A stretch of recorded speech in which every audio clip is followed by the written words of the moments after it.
ಗುರುಬ್ರಹ್ಮ ಗುರುವಿಷ್ಣು ಗುರುದೇವೋ ಮಹೇಶ್ವರ ಗುರು ಸಾಕ್ಷಾತ್ ಪರಬ್ರಹ್ಮ ತಸ್ಮೈ ಶ್ರೀ ಗುರುವೇ ನಮಃ. ಪುರಾಣ ಪ್ರವಚನ ಕಥೆಗಳಲ್ಲಿಯೂ ಈ ಶ್ಲೋಕವು ಗುರುವಿನ ಮಹತ್ವವನ್ನು ಸಾರುತ್ತದೆ. ಗುರುವನ್ನು ದೇವರೆಂದೇ ಪೂಜಿಸುವ ದೈವನಾಡು ನಮ್ಮದು. ಹೀಗೆ ಗುರುವಿನ ಬಗ್ಗೆ ತಿಳಿದುಕೊಳ್ಳುತ್ತಾ ಹೋದರೆ ಈ ಸಮಯ ಸಾಕಾಗುವುದಿಲ್ಲ ಎನಿಸುತ್ತದೆ. ಗುರುವಿನ ಬಗೆಗಿನ ಗೌರವ ನೂರ್ಮಡಿ ಆಗುತ್ತಾ ಹೋಗುತ್ತದೆ. ಹೌದು, ಹೀಗೆ ಶಿಕ್ಷಕರಾಗಿ 40 ವರ್ಷಗಳ ಸುದೀರ್ಘ ಸೇವೆ ಸಲ್ಲಿಸಿ ಇಂದು ನಿವೃತ್ತಿಯಾಗುತ್ತಿರುವ ಶ್ರೀ ಸೋಮಶೇಖರ್ ಹರ್ತಿ ಶಿಕ್ಷಕರ ಬದುಕಿನ ವೈಶಿಷ್ಟ್ಯ ಸಾರುವ ಯಶೋಗಾಥೆಯ ಕಿರುನೋಟಕ್ಕೆ ತಮಗೆಲ್ಲರಿಗೂ ಆದರದ ಆತ್ಮೀಯ ಪ್ರೀತಿಯ ಸ್ವಾಗತ ಸುಸ್ವಾಗತ. ಸೋಮಶೇಖರ್ ಹರ್ತಿ ಎಂದೇ ಪ್ರಸಿದ್ಧಿ ಹೊಂದಿದ ಶ್ರೀ ಸೋಮಪ್ಪ ಚನ್ನಪ್ಪ ಹರ್ತಿಯವರು ಹೋರಾಟ, ಸೇವೆ, ಶಿಕ್ಷಣವನ್ನೇ ಬದುಕಿನ ಉಸಿರಾಗಿಸಿಕೊಂಡಿರುವುದಂತೂ ಸತ್ಯ. ನೇರ ನಿಷ್ಠುರವಾದಿ ಸೋಮಶೇಖರ್ ಹರ್ತಿಯವರು ಬರೀ ಶಿಕ್ಷಕರಾಗಿ ಅಷ್ಟೇ ಅಲ್ಲದೆ ಸಂಘಟಕರಾಗಿ, ದೇಶ ಪ್ರೇಮಿಯಾಗಿ, ಶಿಕ್ಷಕರು ಮತ್ತು ಮಕ್ಕಳ ಶೈಕ್ಷಣಿಕ ಪ್ರಗತಿಗೆ ಧ್ವನಿಯಾಗಿ ದುಡಿದವರು, ದಣಿವರಿಯದವರು.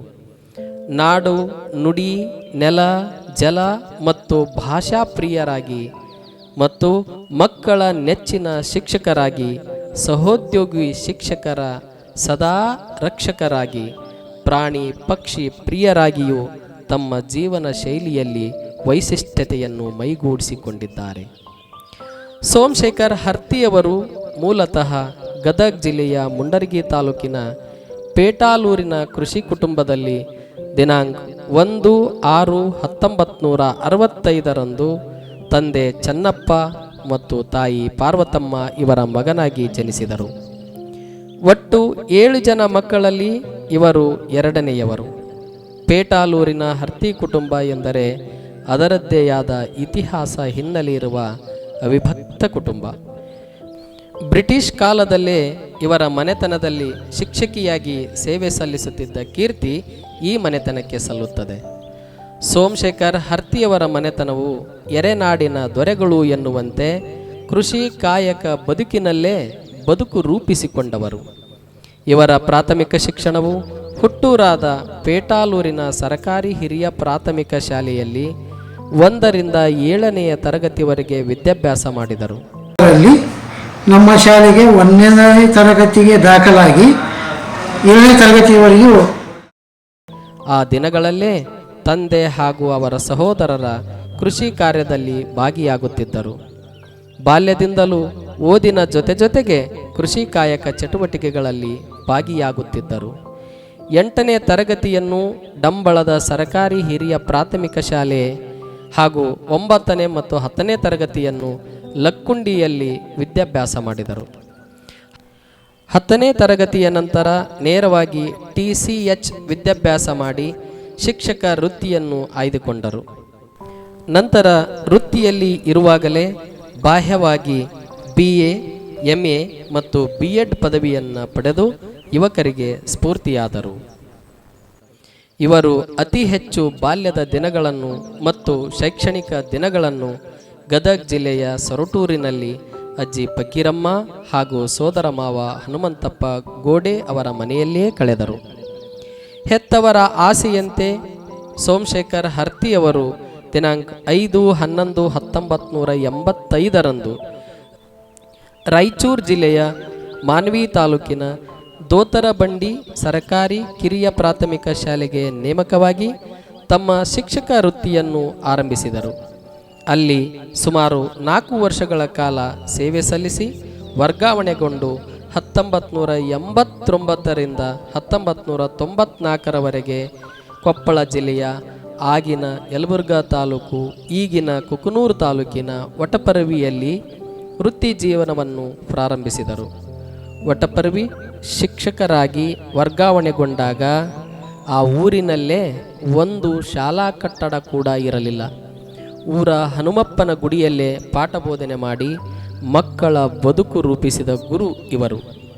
ವಟಪರ್ವಿ ಗ್ರಾಮದಲ್ಲಿ ಅಲೆಮಾರಿ ಕುಟುಂಬಗಳಿಗೆ ಶಿಕ್ಷಣ ಜಾಗೃತಿ ಮೂಡಿಸಿ ಮನೆ ಮನೆಗೆ ಹೋಗಿ ಪಾಲಕರ ಮನವೊಲಿಸಿ ಶಾಲೆಗೆ ಮಕ್ಕಳನ್ನು ತರುವಲ್ಲಿ ಯಶಸ್ವಿಯಾಗಿ ಆಗಿನ ರಾಯಚೂರು ಜಿಲ್ಲೆಯ ಕಚೇರಿಗಳಿಗೆ ಪ್ರತಿನಿತ್ಯವೂ ಪತ್ರಗಳಲ್ಲಿ ವಟಪರ್ವಿ ಗ್ರಾಮದ ಸಮಸ್ಯೆ ಮತ್ತು ಶೈಕ್ಷಣಿಕ ವ್ಯವಸ್ಥೆ ಬಗ್ಗೆ ಬರೆದು ಗಮನ ಸೆಳೆದು ನೂತನ ಶಾಲಾ ಕಟ್ಟಡ ಕಟ್ಟಿದ ಕೀರ್ತಿ ಇವರಿಗೆ ಸಲ್ಲುತ್ತದೆ.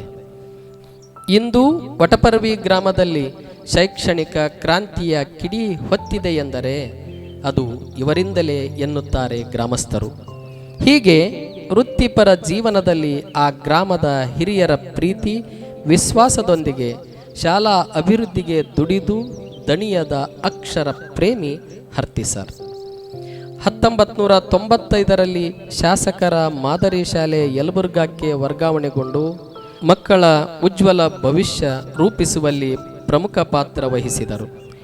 ಯಲಬುರ್ಗಾದಲ್ಲಿ ಅನೇಕ ಸಾಮಾಜಿಕ ಕೆಲಸಗಳ ಜವಾಬ್ದಾರಿ ಹೊತ್ತು ಇಂದು ಅವೆಲ್ಲವೂ ಕೂಡ ಅಚ್ಚಳಿಯದ ಹಾಗೆಯೇ ಉಳಿದಿವೆ.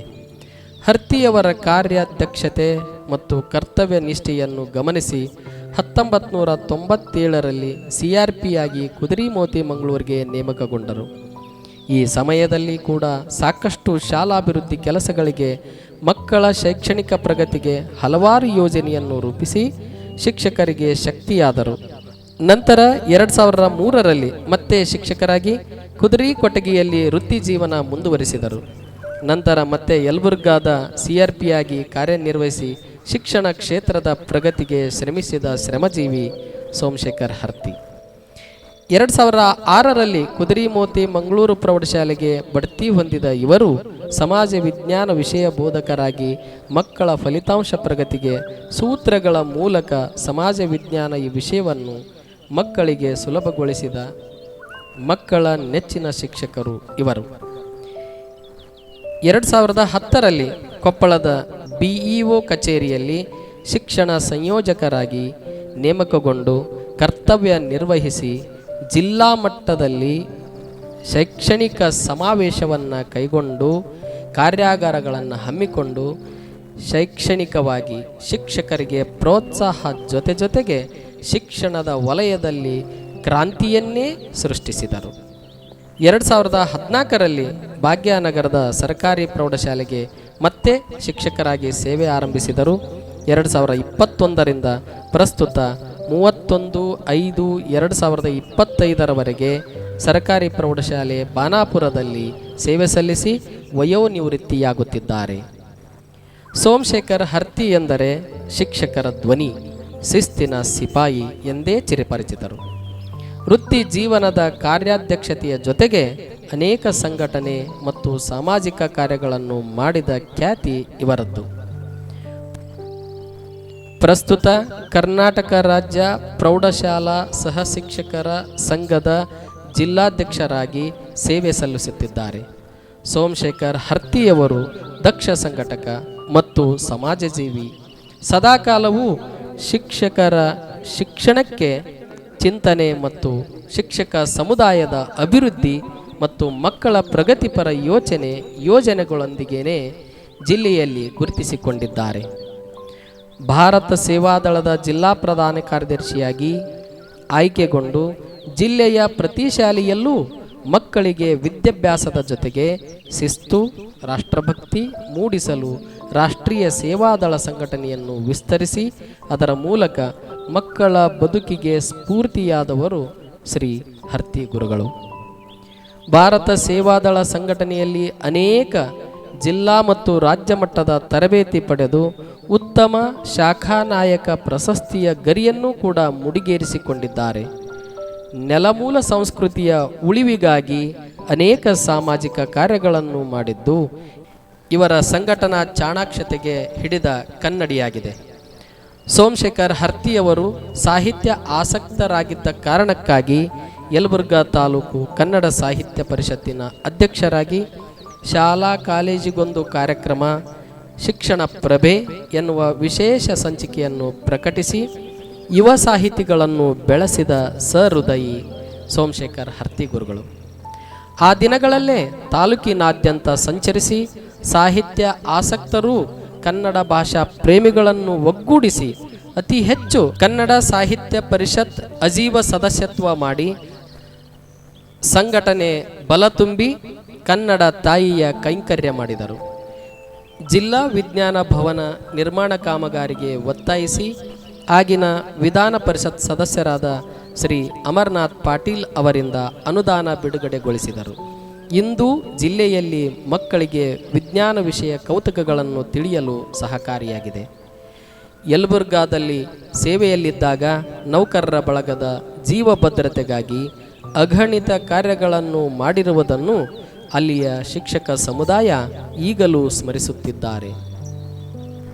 ತಾಲೂಕು ಮಟ್ಟದಲ್ಲಿ ಚುಟುಕು ಸಾಹಿತ್ಯ ಪರಿಷತ್ ಕಟ್ಟಿ ಅನೇಕ ಸಾಹಿತ್ಯ ಚಟುವಟಿಕೆಗಳನ್ನು ಜೀವಂತಗೊಳಿಸಿದರು.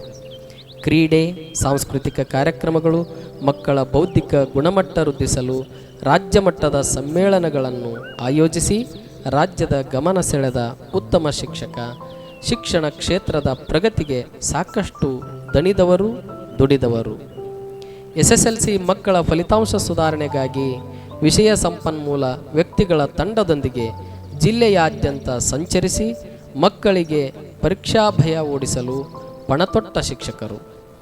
ಅಖಿಲ ಕರ್ನಾಟಕ ಶಿಕ್ಷಕರ ಸಂಘದ ತಾಲೂಕು ಅಧ್ಯಕ್ಷರಾಗಿ, ಕರ್ನಾಟಕ ಸಾಹಿತ್ಯ ಪರಿಷತ್ ತಾಲೂಕಾ ಅಧ್ಯಕ್ಷರಾಗಿ, ಭಾರತ ಸೇವಾದಳದ ಪ್ರಧಾನ ಕಾರ್ಯದರ್ಶಿಯಾಗಿ, ಪ್ರಸ್ತುತ ಕರ್ನಾಟಕ ರಾಜ್ಯ ಪ್ರೌಢಶಾಲಾ ಸಹ ಶಿಕ್ಷಕರ ಸಂಘದ ಕೊಪ್ಪಳ ಜಿಲ್ಲೆಯ ಅಧ್ಯಕ್ಷರಾಗಿ ಸೇವೆ ಸಲ್ಲಿಸಿ ಆಯಾ ಪದೋನ್ನತಿಗೆ ಗೌರವ ನೀಡುವಲ್ಲಿ ಯಶಸ್ವಿಯಾಗಿದ್ದಾರೆ ಹರ್ತಿ ಗುರುಗಳು.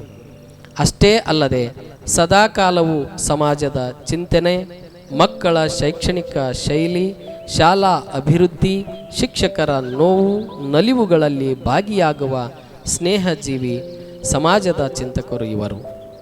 ಭಾರತ ಸೇವಾದಳವು ಜಿಲ್ಲೆಯಾದ್ಯಂತ ಪರಿಣಾಮಕಾರಿ ಕಾರ್ಯ ಮಾಡಲು ಇವರ ಪಾತ್ರ ಬಹುಮುಖ್ಯ. ಶಿಕ್ಷಕರ ಕುಂದುಕೊರತೆಗಳು, ಸಮಸ್ಯೆಗಳಿಗೆ ಧ್ವನಿಯಾಗಿದ್ದವರು. ರಾಜ್ಯ ಮತ್ತು ರಾಷ್ಟ್ರ ಮಟ್ಟದಲ್ಲಿ ವಿಶೇಷ ಕಾರ್ಯಾಗಾರ ಕಾರ್ಯಕ್ರಮಗಳಲ್ಲಿ ಭಾಗಿಯಾಗಿ ಮಕ್ಕಳಿಗೆ ಪರಿಣಾಮಕಾರಿ ಬೋಧನೆ ನೀಡಲು ಶ್ರಮಿಸಿದ ಶಿಕ್ಷಣ ಕ್ಷೇತ್ರದ ಶಿಸ್ತಿನ ಸಿಪಾಯಿ, ಶ್ರಮಿಕರ ಸಾಧಕ ಸೋಮಶೇಖರ್ ಹರ್ತಿಯವರು. ಸುದೀರ್ಘ 40 ವರ್ಷಗಳ ಸೇವೆಯಲ್ಲಿ ಸಾವಿರಾರು ವಿದ್ಯಾರ್ಥಿಗಳ ಬದುಕು ರೂಪಿಸಿದ ಗುರು ಇವರು. ದೀನ, ದಲಿತ, ಶ್ರಮಿಕ ವರ್ಗದ ಮತ್ತು ಬಡತನ ಕಷ್ಟ ಅರಿತ ಮಕ್ಕಳಿಗೆ ಕೈಲಾದಷ್ಟು ಸಹಾಯ ಸಹಕಾರ ಮಾಡಿದ್ದಾರೆ. ಇವರ ಗರಡಿಯಲ್ಲಿ ಓದಿದ ಅನೇಕರು ದೊಡ್ಡ ದೊಡ್ಡ ಹುದ್ದೆಯನ್ನು ಅಲಂಕರಿಸಿ ಉತ್ತಮ ಬದುಕು ಕಟ್ಟಿಕೊಂಡಿದ್ದಾರೆ. ಒಬ್ಬ ಶಿಕ್ಷಕ ಮನಸ್ಸು ಮಾಡಿದರೆ ಸಮಾಜವನ್ನು ಬದಲಾಯಿಸಬಲ್ಲ ಎಂಬುದಕ್ಕೆ ಇವರೇ ಸಾಕ್ಷಿ. ಪ್ರಸ್ತುತ ಕೊಪ್ಪಳದ ಬಸವನಗರದಲ್ಲಿ ಸುಂದರ ಕುಟುಂಬದೊಂದಿಗೆ ವಾಸವಾಗಿದ್ದು ಮಕ್ಕಳಾದ ಆನಂದ್ ಕುಮಾರ್, ಸಂತೋಷ್ ಕುಮಾರ್ ಅವರು ಕೂಡ ಇವರ ಶಿಸ್ತು ಸಿದ್ಧಾಂತಗಳನ್ನು ರೂಢಿಸಿಕೊಂಡು ತಂದೆಯ ಕೀರ್ತಿ ತರುವಂತೆ ಬಾಳಲೆಂದು ಶುಭ ಹಾರೈಸೋಣ. ಇಂದು ನಿವೃತ್ತಿಯಾಗುವ ಗಳಿಗೆಯಲ್ಲಿ ಶುಭ ಹಾರೈಸಿದ ಸರ್ವರಿಗೂ ಧನ್ಯತೆ ತಿಳಿಸುವ ಭಾವದೊಂದಿಗೆ ವಂದನೆಗಳು. ಸೇವೆಗಾಗಿ ಬಾಳು ಎನ್ನುವಂತೆ ಬಾಲ್ಯದಲ್ಲಿ ಬರಗಾಲ ಕಂಡಂತೆ ಬದುಕಿನ ನಿರ್ವಹಣೆಯ ಮಜಲುಗಳು ಹಾದು ಹೋದವು ಹರಿವ ನೀರಂತೆ. ಜೀವನದ ಏಳು ಬೀಳು ಯಶಸ್ಸಿನೊಂದಿಗೆ ಶಕ್ತಿಯಾಗಿ ನಿಂತ ಕುಟುಂಬ ವರ್ಗ, ಸ್ನೇಹ ಬಳಗ, ಹಿತೈಷಿಗಳಿಗೂ, ಸಮಾಜದ ಬಂಧುಗಳಿಗೂ, ಅಧಿಕಾರಿ ವರ್ಗಕ್ಕೂ, ಸಹಪಾಠಿಗಳಿಗೂ, ಸೇವೆಗಾಗಿ ಕೂಲಿ ನೀಡಿದ ಸರ್ಕಾರಕ್ಕೂ ಅನಂತ ಕೋಟಿ ನಮನಗಳು.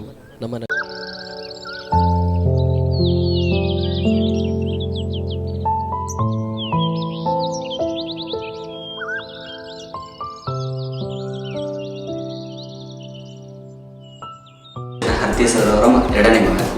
ನನ್ನ ಹೆಸರು ಸಂತೋಷ್ ಕುಮಾರ್. ನಾನು LLB ಸೆಕೆಂಡ್ ಇಯರ್ ವ್ಯಾಸಂಗ ಮಾಡ್ತಿದ್ದೇನೆ. ಅದು KLE ಜಿಕೆಲಾ ಕಾಲೇಜ್ ಹುಬ್ಳಿಯಲ್ಲಿ. ಸೊ ನಮ್ಮ ಅಪ್ಪರ ಬಗ್ಗೆ ಹೇಳ್ಬೇಕಂತಂದ್ರೆ ಅವರು ಶಿಕ್ಷಣ ವೃತ್ತಿಯಲ್ಲಿ ಕೆಲಸ ಮಾಡಿದರು. ಅವರ ಸೇವೆ ಮತ್ತು ಅವರ ಪರಿಶ್ರಮ ಶ್ಲಾಘನೀಯವಾಗಿದೆ. ಸೊ ಮತ್ತೆ ಹೇಳ್ಬೇಕಂತಂದರೆ ಅವರ ಗಡಿಯಲ್ಲಿ ಸಾವಿರಾರು ಜನ ವಿದ್ಯಾರ್ಥಿಗಳು ಕಲಿತು ದೊಡ್ಡ ದೊಡ್ಡ ಹುದ್ದೆಯಲ್ಲಿದ್ದಾರೆ. ಎಲ್ಲ ಅವ್ರನ್ನ ಫಾಲೋ ಮಾಡ್ತಿದ್ದೀವಿ. ಅವರು ಎಲ್ಲಾದರೂ ಹೊರಗಡೆ ಹೋದಾಗ ಎಷ್ಟೋ ಜನ ಅವ್ರ ವಿದ್ಯಾರ್ಥಿಗಳು ಅವ್ರನ್ನ ಗುರುತಿಸ್ಕೊಂಡು ಬಂದು, ಸರ್ ನೀವು ನಮ್ಗೆ ಹೇಗೆ ಕೊಟ್ಟಿದ್ರಿ ಸರ್, ನಾನು ನಿಮ್ಮ ಸ್ಟೂಡೆಂಟ್ ಸರ್, ಆ ಊರಲ್ಲಿ ಕಲ್ತಿದ್ವಿ ಸರ್ ನಾವು. ಅವರು ಅದೇ ಥರ CRP ಕೂಡ ಆಗಿದ್ದರು, ಹಾಗೆ ಇ ಸಿ ಒ ಕೂಡ ಆಗಿದ್ದರು. ಅಂದರೆ ಇ ಸಿ ಒ ಅಂದರೆ ಎಜುಕೇಷನ್ ಕೋಆರ್ಡಿನೇಟರ್ ಕೂಡ ಆಗಿದ್ದರು ನಮ್ಮ ಕೊಪ್ಪಳ ಡಿಸ್ಟಿಕ್ಕಿಗೆ. ಅವರ ಕೆಲಸ ಹಾಗೂ ಅವರ ವೃತ್ತಿಯಲ್ಲಿ 100% ಕಾನ್ಫಿಡೆನ್ಸ್ ಮತ್ತು ನಿಷ್ಠಾವಂತ ವ್ಯಕ್ತಿಯಾಗಿದ್ದರು. ಅವರನ್ನು ನಾವು ಇನ್ಸ್ಪೈರೇಷನ್ ಆಗಿ ತೊಗೊಂಡು ನಾವು ಅದನ್ನೇ ಫಾಲೋ ಮಾಡ್ತಿದ್ವಿ. ಅವರು ಹೇಳಿಕೊಟ್ಟಿರುವ ಎಲ್ಲ ಪಾಠಗಳು, ನೈತಿಕ ಪಾಠಗಳು ಹಾಗೂ ಅಕಾಡೆಮಿಕ್ ಪಾಠಗಳು ಅವೆಲ್ಲ ಬಹಳ ಇಂಪಾರ್ಟೆಂಟ್ ಆಗಿದೆ. ಅದನ್ನ ಫಾಲೋ ಮಾಡ್ಕೊಂಡು ಎಷ್ಟೋ ಜನ ರ್ಯಾಂಕ್ ಕೂಡ ಬಂದಿದ್ದಾರೆ. ಎಲ್ಲಾದರೂ ನಾವು ಹೊರಗಡೆ ಹೋದಾಗ ಯಾರಾದರೂ ನಮ್ಗೆ ಗುರುಸ್ತಾರಲ್ಲ, ಹರ್ತಿ ಸರ್ ಮಗ ಇವರು ಅಂತ, ಅದು ಒಂದಿದು. ಅದು ಹೇಗೆ ಎಕ್ಸ್ಪ್ರೆಸ್ ಮಾಡ್ಬೇಕನ್ನೋದು ಮಾತುಗಳು ಬರ್ತಿಲ್ಲ. ಕಾಯಕವೇ ಕೈಲಾಸವೆಂದಂತೆ ನಮ್ಮ ತಂದೆಯವರು ಅವರ ವೃತ್ತಿಗೆ ಅವರ 100% ಪರಿಶ್ರಮ ಕೊಡ್ತಿದ್ದರು. ಅವರ ಗರಡಿಯಲ್ಲಿ ಎಷ್ಟೋ ಜನ ಪಳಗಿದ್ದಾರೆ, ಎಷ್ಟೋ ಜನ ವಿದ್ಯಾವಂತರಾಗಿದ್ದಾರೆ. ನಾವು ಕೂಡ ಅವರನ್ನೇ ಪಾಲಿಸ್ಕೊಂಡು ಬಂದೀವಿ. ಅವರು ನಮಗೆ ಇನ್ಸ್ಪಿರೇಷನ್ ಜೊತೆಗೆ ಒಬ್ಬ ಶಿಕ್ಷಕರು ಹಾಗೂ ಒಬ್ಬ ಸ್ನೇಹಿತರು ಕೂಡ ಆಗಿದ್ದರು. ಅವರ ಸಂಘಟನೆಯ ವೃತ್ತಿಗಳು ಮತ್ತು ಹಾಗೂ ಅವರ ಶಿಕ್ಷಣದ ವೃತ್ತಿಗಳು ಎರಡನ್ನೂ ಕಂಬೈನ್ ಮಾಡಿ ನಾವು ನೋಡಿದ್ರೆ ಅವರು ಒಂದು ವೃತ್ತಿಯಲ್ಲಿ ಕೆಲಸ ಮಾಡಿ ಇವಾಗ ರಿಟೈರ್ಡ್ ಆಗ್ತಿದ್ದಾರೆ. ಫಿಸಿಕಲಿ ರಿಟೈರ್ಡ್ ಆಗಿರ್ಬೋದು, ಬಟ್ ಹೃದಯದಿಂದ, ಮನಸ್ಸಿನಿಂದ ಅವ್ರು ಎಂದೂ ವೃತ್ತಿ ಆಗೋದಿಲ್ಲ. ಎಲ್ಲರಿಗೂ ನಮಸ್ಕಾರ. ನಾನು ಸೋಮಶೇಖರ್ ಹರ್ತಿಯವರ ಹಿರಿ ಮಗ. ಇವತ್ತು ಅಪ್ಪಾಜಿ ರಿಟೈರ್ಮೆಂಟ್ ಆಗೋ ಡೇ ಅದ. ಸೊ ಹೀಗಾಗಿ ಅವರಿಗೆ ನಾನು ದ ನ್ಯೂ ಬಿಗಿನಿಂಗಿಗೆ ನಾನು ಆಲ್ ದ ಬೆಸ್ಟ್ ಹೇಳೋಕ್ಕೆ ಇಷ್ಟಪಡ್ತೀನಿ. ಸೊ ರಿಟೈರ್ಮೆಂಟ್ ಅಂತಂದ್ರೆ it's not the stop for everything. It's the new beginning with lot of experience and ambitions. ಅಪ್ಪಾಜಿ ರಿಟೈರ್ಮೆಂಟ್ ಅಂತಂದ್ರೆ ಒಂದು ಇಷ್ಟು ದಿನ ಏನು ಸರ್ವಿಸ್ ಮಾಡ್ಯಾರ ಅದು ಭಾಳ ಇನ್ಸ್ಪೈರಿಂಗ್ ಜರ್ನಿ ಅದ, ಇನ್ಸ್ಪೈರಿಂಗ್ ಸ್ಟೋರೀಸ್ ಅದಾವ. ಸೊ ನಾವು ಭಾಳ ಲೆಸನ್ಸ್ ನಾವು ಕಲ್ತೀವಿ. ಸೊ ನಾವೆಲ್ಲೂ ಹೀರೋನ ಹೊರಗೆಲ್ಲೂ ಹುಡ್ಕೊಡೋದೇನು ಬೇಕಾಗಿಲ್ಲ. So we have a hero in our home. So ಅಪ್ಪಾಜಿ ನಮ್ಗೆ ಭಾಳ ಇನ್ಸ್ಪಿರೇಷನ್ ಅದರ. ಆಮೇಲೆ is our motivation for everything. ನಾವು ಕಲ್ತಿದ್ದಾಗಲಿ, ನಾವು ಜಾಬ್ ಬಂದಮೇಲೆ ನಾವು ಏನು ಲೈಫ್ ಲೆಸನ್ಸ್ ನಾವು ಇನ್ಕ್ಲೂಡ್ ಮಾಡ್ಕೊಂಡಿದ್ದೀವಿ. ಸೊ ಅದಕ್ಕೆಲ್ಲ ಭಾಳ ಮೋಟಿವೇಟ್ ಮಾಡ್ತಾರೆ ಅಪ್ಪಾಜಿಯವರು. ಇದು ಅಲ್ಲದೆ ಸೇವಾದಳಕ್ಕೂ ಮತ್ತು ಆಮೇಲೆ ಅಟ್ ದ ಸೇಮ್ ಟೈಮ್ ಪ್ರೌಢಶಾಲಾ ಶಿಕ್ಷಕರ ಅದು ಏನು ಸಂಘ ಅಂತ ಐತಿ, ಸೊ ಅದು ರಾಜ್ಯ ಮಟ್ಟದೊಳಗಡೆ ಗುರುತಿಸ್ಕೊಳ್ಳುವಂಥ ಕೆಲಸ ಮಾಡಿದ್ದಾರೆ. ಸೊ ಈ family members are very proud of his works and the ideas which he has brought to the educational department. ನಾನು ಸೋಮಶೇಖರ್ ಚೆನ್ನಪ್ಪ ಹರ್ತಿ, ಸಹ ಶಿಕ್ಷಕರು, ಸರ್ಕಾರಿ ಪ್ರೌಢಶಾಲೆ ಬಾನಾಪುರದಲ್ಲಿ ಸದ್ಯದ ಇದರೊಳಗೆ ಕೆಲಸ ಮಾಡ್ತಿದ್ದೀನಿ, ಪ್ರೌಢಶಾಲಾ ಸಹ ಶಿಕ್ಷಕನಾಗಿ. ಇದೇ ತಿಂಗಳ 31ನೇ ತಾರೀಕು ಮೇ 2025ರಂದು ನಾನು ಸೇವೆಯಿಂದ ನಿವೃತ್ತಿಯನ್ನು ಹೊಂದ್ತಾ ಇದ್ದೀನಿ. ನಾನು ನನ್ನ ಬಗ್ಗೆ ಹೇಳಬೇಕಂದ್ರೆ, ನಾನು ಪ್ರಾಥಮಿಕ ಶಿಕ್ಷಣವನ್ನು ನಮ್ಮ ಸ್ವಗ್ರಾಮವಾಗಿರ್ತಕ್ಕಂಥ ಪೇಟಾಲೂರು ತಾಲೂಕು ಮುಂಡ್ರಿಗಿ ಜಿಲ್ಲಾ, ಅಖಂಡ ಜಿಲ್ಲಾ, ಧಾರವಾಡ ಜಿಲ್ಲಾ ಇತ್ತು. ಆ ಗ್ರಾಮದಲ್ಲಿ ಜನಿಸಿ ಆ ಗ್ರಾಮದಲ್ಲಿ ಪ್ರಾಥಮಿಕ ಶಿಕ್ಷಣವನ್ನು ಮುಗಿಸಿ ಮುಂದೆ ಪ್ರೌಢಶಾಲೆಯಲ್ಲಿ 8ನೇ ತರಗತಿಗೆ ಡಂಬಳ ಜಗದ್ಗುರು ತೋಟಗಾರ ಸ್ವಾಮಿ ಪ್ರೌಢಶಾಲೆಗೆ 8ನೇ ತರಗತಿಗೆ ನಾನು ಪ್ರವೇಶ ಮಾಡಿ, ತದನಂತರ 9 ಮತ್ತು 10ನೇ ತರಗತಿಯನ್ನು ಲಕ್ಕುಂಡಿ ಪ್ರೌಢಶಾಲೆಯಲ್ಲಿ ನಾನು ಪ್ರೌಢಶಾಲೆಯ ಶಿಕ್ಷಣವನ್ನು ಮುಗಿಸಿದ್ದಾಯಿತು. ತದನಂತರ ನಾನು 1 ವರ್ಷ PUC ಹೋದೆ. ಅದರ SLC ಆದಮೇಲೆ TCH ಮಾಡಬೇಕು ಅಂತಕ್ಕಂಥ ಹಿನ್ನೆಲೆ ಒಳಗೆ ಎಲ್ಲರೂ ನನ್ನ ಗೆಳೆಯರು TCH ಮಾಡ್ತಿದ್ರು. ಆ ಸಂದರ್ಭದಲ್ಲಿ ನಾನು ಕೂಡ TCH ಮಾಡಲಿಕ್ಕೆ SDFC TTI ಸಿಲೆಕ್ಟಿಗೆ ನಾನು ಪ್ರವೇಶ ಪಡೆದೆ. 1982, 83, 84ನೇ ಸಾಲಿನಲ್ಲಿ ನಾನು 2 ವರ್ಷ TCH ಪದವಿಯನ್ನು ಪಡ್ಕೊಂಡೆ. ತದನಂತರ ನನಗೆ 85ರಲ್ಲಿ ಪ್ರಾಥಮಿಕ ಶಾಲಾ ಶಿಕ್ಷಕ ಅಂತ ಹೇಳಿ ರಾಯಚೂರು ಜಿಲ್ಲೆ ಮಾನ್ವಿ ತಾಲೂಕಿನ ದೋತ್ರಮಂಡಿಗೆ ನನಗೆ ಒಂದು ಸೇವೆಗೆ ಅವಕಾಶ ಲಭಿಸಿತು. ಹಾಗಾಗಿ ದೋತ್ರಮಂಡಿಯಲ್ಲಿ 1985 ನವೆಂಬರ್ ತಿಂಗಳಿಂದ ಹಿಡಿದು 1989ರವರೆಗೂ ಕೂಡ ನಾನು ಮಾನ್ವಿ ತಾಲೂಕಿನ ದೋತ್ರಮಂಡಿ ಗ್ರಾಮದಲ್ಲಿ ಶಿಕ್ಷಕನಾಗಿ ಸೇವೆ ಸಲ್ಲಿಸಿದೆ. ಅಲ್ಲಿ ಕೂಡ ಹೋದಾಗ, ಶಿಕ್ಷಕನಾಗಿ ಹೋದಾಗ ಭಾಳಷ್ಟು ಹಿಂದುಳಿದ ಗ್ರಾಮ, ಜೊತೆಗೆ ಶಾಲೆಯನ್ನು ಕೂಡ ಇರದೇ ಇರತಕ್ಕಂಥ ಪರಿಸ್ಥಿತಿ ಒಳಗೆ ಅಲ್ಲಿನ ಮಾರುತಿ ದೇವಸ್ಥಾನ, ಹನುಮಂತ ದೇವರ ದೇವಸ್ಥಾನದಲ್ಲಿ ಮಕ್ಕಳು ಅಲ್ಲಿ ತರಗತಿಗಳನ್ನು ಪ್ರಾರಂಭ ಮಾಡಿದೆ. ತದನಂತರ ಒಂದು ರೂಮ್ ಆಯಿತು. ಆಮೇಲೆ 4-5 ವರ್ಷಗಳ ನಂತರ ನಾನು ಆ ಗ್ರಾಮದಿಂದ ಈ ಒಂದು ಯಲಬುರ್ಗಾ ತಾಲೂಕಿನ, ಸದ್ಯ ಕೊಕ್ಕನೂರು ತಾಲೂಕಿನ ಒಟ್ಪರ್ವಿ ಗ್ರಾಮಕ್ಕೆ ಬಂದೆ. ಅಲ್ಲಿನೂ ಕೂಡ ಬಂದಾಗ ನನಗೆ ಅನಿಸ್ತು, ಅಲ್ಲಿನೂ ಕೂಡ ಶಾಲೆನೇ ಇರಲಿಲ್ಲ. ಅಲ್ಲಿನೂ ಕೂಡ ಹನುಮಂತ ದೇವರ ದೇವಸ್ಥಾನದಲ್ಲಿನೂ ಕೂಡ 1 ವರ್ಷ ನಾನು ಏಕೋಪಾಧ್ಯಾಯ ಶಿಕ್ಷಕನಾಗಿ ಸೇವೆ ಸಲ್ಲಿಸಿದೆ. ನನಗೆ ಭಾಳ ಇದು ಅನ್ನಿಸ್ತು. ಯಾಕಂತಂದ್ರೆ ಇನ್ನೂ ಕೂಡ ಹನುಮಂತೇವ್ರ ದೇವಸ್ಥಾನದಲ್ಲಿ ಎಷ್ಟು ವರ್ಷಗಟ್ಟಲೆ ನಾನು ಶಾಲೆ ಕಲಿಸ್ಬೇಕು. ಬೇರೆ ಬೇರೆ ಕಡೆ ಸ್ಕೂಲ್ಗಳಿದ್ವು, ಕಟ್ಟಡಗಳಿದ್ವು, ಶಿಕ್ಷಕರಿದ್ದರು. ಆದ್ರೆ ನಾನು ಆ ಗ್ರಾಮದಲ್ಲಿ ಬಂದಾಗ ಹನುಮಂತೇವರು ಮಾರುತಿ ದೇವಸ್ಥಾನದಲ್ಲಿ ಶಾಲೆ ಕಲಿಸ್ಬೇಕಾಗಿರ್ತಕ್ಕಂಥ ಪರಿಸ್ಥಿತಿಯನ್ನು ಕಂಡು ನಾನು ಬೇರೆ ಶಾಲೆ ನೋಡಿ ನನಗೆ ಭಾಳಷ್ಟು ಮುಜುಗರ ಅನ್ನಿಸ್ತಿತ್ತು. ನಾನು ಯಾಕಂದ್ರೆ ಈ ಊರಿಗೆ ಬಂದೆ ಅಂತಕ್ಕಂಥ ಭಾವನೆ ಬಂತು.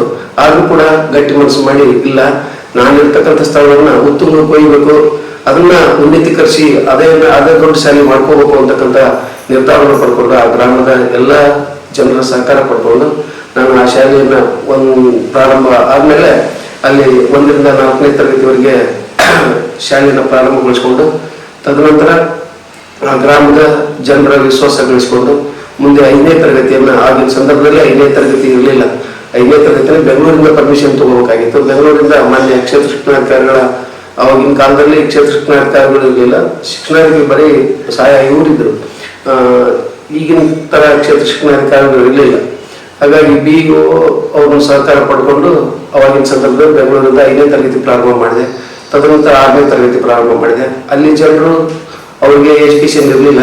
ಹಾಗಾಗಿ ಅವ್ರಿಗೆ ಶಿಕ್ಷಣದ ಪ್ರಜ್ಞೆ ಮೂಡಿಸ್ಬೇಕಂತ ಹೇಳಿ ನಾನೊಂದು ಶಿಕ್ಷಕರ ಸಮ್ಮೇಳನವನ್ನು ಮಾಡಿದೆ 92ರಲ್ಲಿ. ಇಡೀ ಯಲಬುರ್ಗಾ ತಾಲೂಕಿನ, ಅಖಂಡ ಯಲಬುರ್ಗಾ ತಾಲೂಕಿನ ಶಿಕ್ಷಕರನ್ನ ಮತ್ತು STMC ಸರ್ವ ಸದಸ್ಯರನ್ನ, ಅಧ್ಯಕ್ಷರನ್ನ ಆಹ್ವಾನಿಸಿ ನಮ್ಮ ಗ್ರಾಮದಲ್ಲಿ, ಒಟ್ಪಲ್ಲಿ ಗ್ರಾಮದಲ್ಲಿ ಜನರ ಸಹಕಾರದೊಂದಿಗೆ ದೊಡ್ಡ ಪ್ರಮಾಣದ ಶಿಕ್ಷಕರ ಸಮ್ಮೇಳನವನ್ನು, ಶೈಕ್ಷಣಿಕ ಸಮ್ಮೇಳನ ಮಾಡಿದ್ವಿ. ಆ ಶೈಕ್ಷಣಿಕ ಸಮ್ಮೇಳನ ಆದ್ಮೇಲೆ ಅಲ್ಲಿ ಜನರಿಗೆ ಶಿಕ್ಷಣ ಅಂದ್ರೆ ಏನು ಅಂತಕ್ಕಂಥದ್ದನ್ನ ಜಾಗೃತಿಗೊಳಿಸಲಾಯಿತು. ಆ ಸಂದರ್ಭದಲ್ಲಿ ಮತ್ತೆ ನಮ್ಮ ಶಾಲೆ 6ನೇ ತರಗತಿ ಪ್ರಾರಂಭ ಮಾಡ್ತೀವಿ. ಆಗಿನ ಸಂದರ್ಭದಲ್ಲಿ ರಾಯಚೂರು ಜಿಲ್ಲಾ ಪಂಚಾಯತ್ ಇತ್ತು.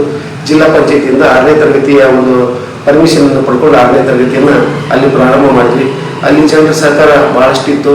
ಬಹಳಷ್ಟು ಬಡತನದಿಂದ ಇರ್ತಕ್ಕಂಥ ಜನರು ಆಗಿನ ಸಂದರ್ಭದಲ್ಲಿ ಆ ಗ್ರಾಮದಲ್ಲಿ ಜನಸಂಖ್ಯೆ ನೋಡಿದ್ರೆ ಆ ಗ್ರಾಮಕ್ಕೆ ಒಂದು ಪ್ರೌಢಶಾಲೆ ಅಗತ್ಯ ಇತ್ತು ಅಂತಕ್ಕಂಥದ್ದು. ಹಾಗಾಗಿ ನಾನು ಮತ್ತೆ ಮುಂದೆ ನಾನು ಶಾಸಕರ ಶಾಲೆ ಯಲಬುರ್ಗಕ್ಕೆ ವರ್ಗಾವಣೆಗೊಂಡು ಬಂದೆ.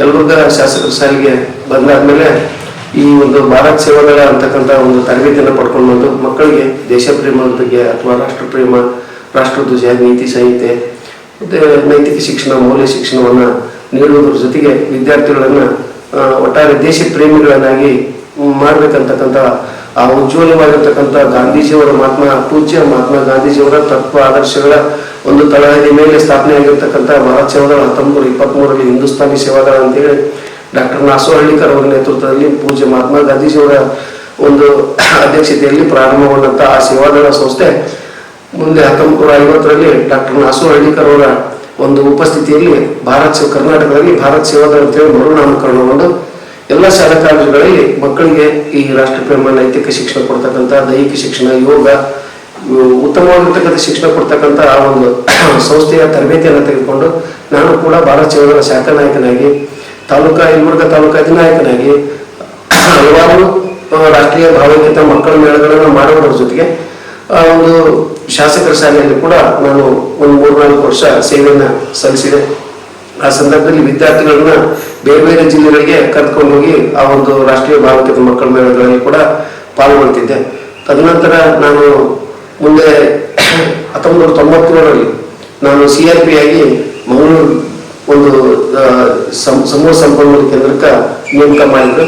ಆ 3 ವರ್ಷಗಳ ಕಾಲದಲ್ಲಿ ಒಂದು 4-5 ವರ್ಷಗಳ ಕಾಲ CRP ಆಗಿ ಸಂಪನ್ಮೂಲ ವ್ಯಕ್ತಿಯಾಗಿ ಕೆಲಸ ಮಾಡಿ ಸಾಕಷ್ಟು ಕಾರ್ಯಕ್ರಮಗಳನ್ನ ಮಾಡಿದೆ. ಈಗ ನಾವು ಅವರು ಡಾಕ್ಟರ್ ಮಲ್ಲಿಕಾ ಗಂಟಿ ಅವ್ರನ್ನ ಕರೆಸಿ ರಾವಣಕಿ ಗ್ರಾಮದಲ್ಲಿ ಅದ್ಭುತವಾಗಿರ್ತಕ್ಕಂಥ ಮಾಭೇಟಿ ಕಾರ್ಯಕ್ರಮ, ತಾಯಂದಿರ ಸಮಾವೇಶ ಮಾಡಿ ಶೈಕ್ಷಣಿಕವಾಗಿ ಅವರನ್ನ ಜಾಗೃತಗೊಳಿಸಿ ಮಹಿಳಾ ಶಿಕ್ಷಣದ ಬಗ್ಗೆ ಒತ್ತು ಕೊಡ್ತಕ್ಕಂಥ ಕಾರ್ಯಕ್ರಮವನ್ನು ಆಯೋಜಿಸಿದೆ. ಇನ್ನು ಅದೇ ಬೂದುಗುಂಪದಲ್ಲಿ ಇದು ಒಂದು VC ಮೇಳ ಅಂತಕ್ಕಂಥದ್ದು ಕಾರ್ಯಕ್ರಮವನ್ನು ಎತ್ತು ಬಂಡಿಗಳ ಮೂಲಕ ಆ ಕಾರ್ಯಕ್ರಮವನ್ನು ಆಯೋಜಿಸಿ ಆ ಕಾರ್ಯಕ್ರಮ ಯಶಸ್ವಿಗೊಳಿಸಿದ್ವಿ. ಹಲವಾರು ಕಾರ್ಯಕ್ರಮಗಳನ್ನು CRP ಆಗಿ ಅದ್ಭುತವಾಗಿರ್ತಕ್ಕಂಥ ಕಾರ್ಯಕ್ರಮಗಳನ್ನ ಶೈಕ್ಷಣಿಕವಾಗಿ ಜಾಗೃತಗೊಳಿಸ್ತಕ್ಕಂಥ ಕಾರ್ಯಕ್ರಮಗಳನ್ನ DPP ಯೋಜನೆಯೊಳಗೆ ಮಾಡಿದ್ದಾಯಿತು.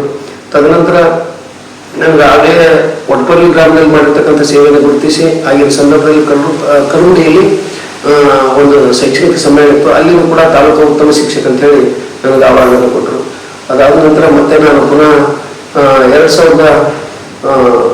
1997ರಿಂದ 2002ರವರೆಗೆ ಮಾಡಿ ಕುದುರೆಕೊಟ್ಟಿಗೆಯೊಳಗೆ ಒಂದು 2 ವರ್ಷ ಕಿರಿಯ ಪ್ರಾಥಮಿಕ ಶಾಲೆಯಲ್ಲಿ ಶಿಕ್ಷಕನಾಗಿ ಸೇವೆ ಸಲ್ಲಿಸಿ ತದನಂತರ 2003ರಲ್ಲಿ ಪುನಃ ಮತ್ತೆ ಯಲಬುರ್ಗಾ CRP ಆಗಿ ಉತ್ತಮ ಕೆಲಸವನ್ನು ಮಾಡಿದೆ ಎಲ್ಲ ಶಿಕ್ಷಕರ ಸಹಕಾರದೊಂದಿಗೆ. ತದನಂತರ ಶಿಕ್ಷಕರ ಸಮಸ್ಯೆಗಳು ಆಗಿನ ಕಾಲದಲ್ಲಿ ಬಹಳಷ್ಟು ಜಟಿಲವಾಗಿತ್ತು.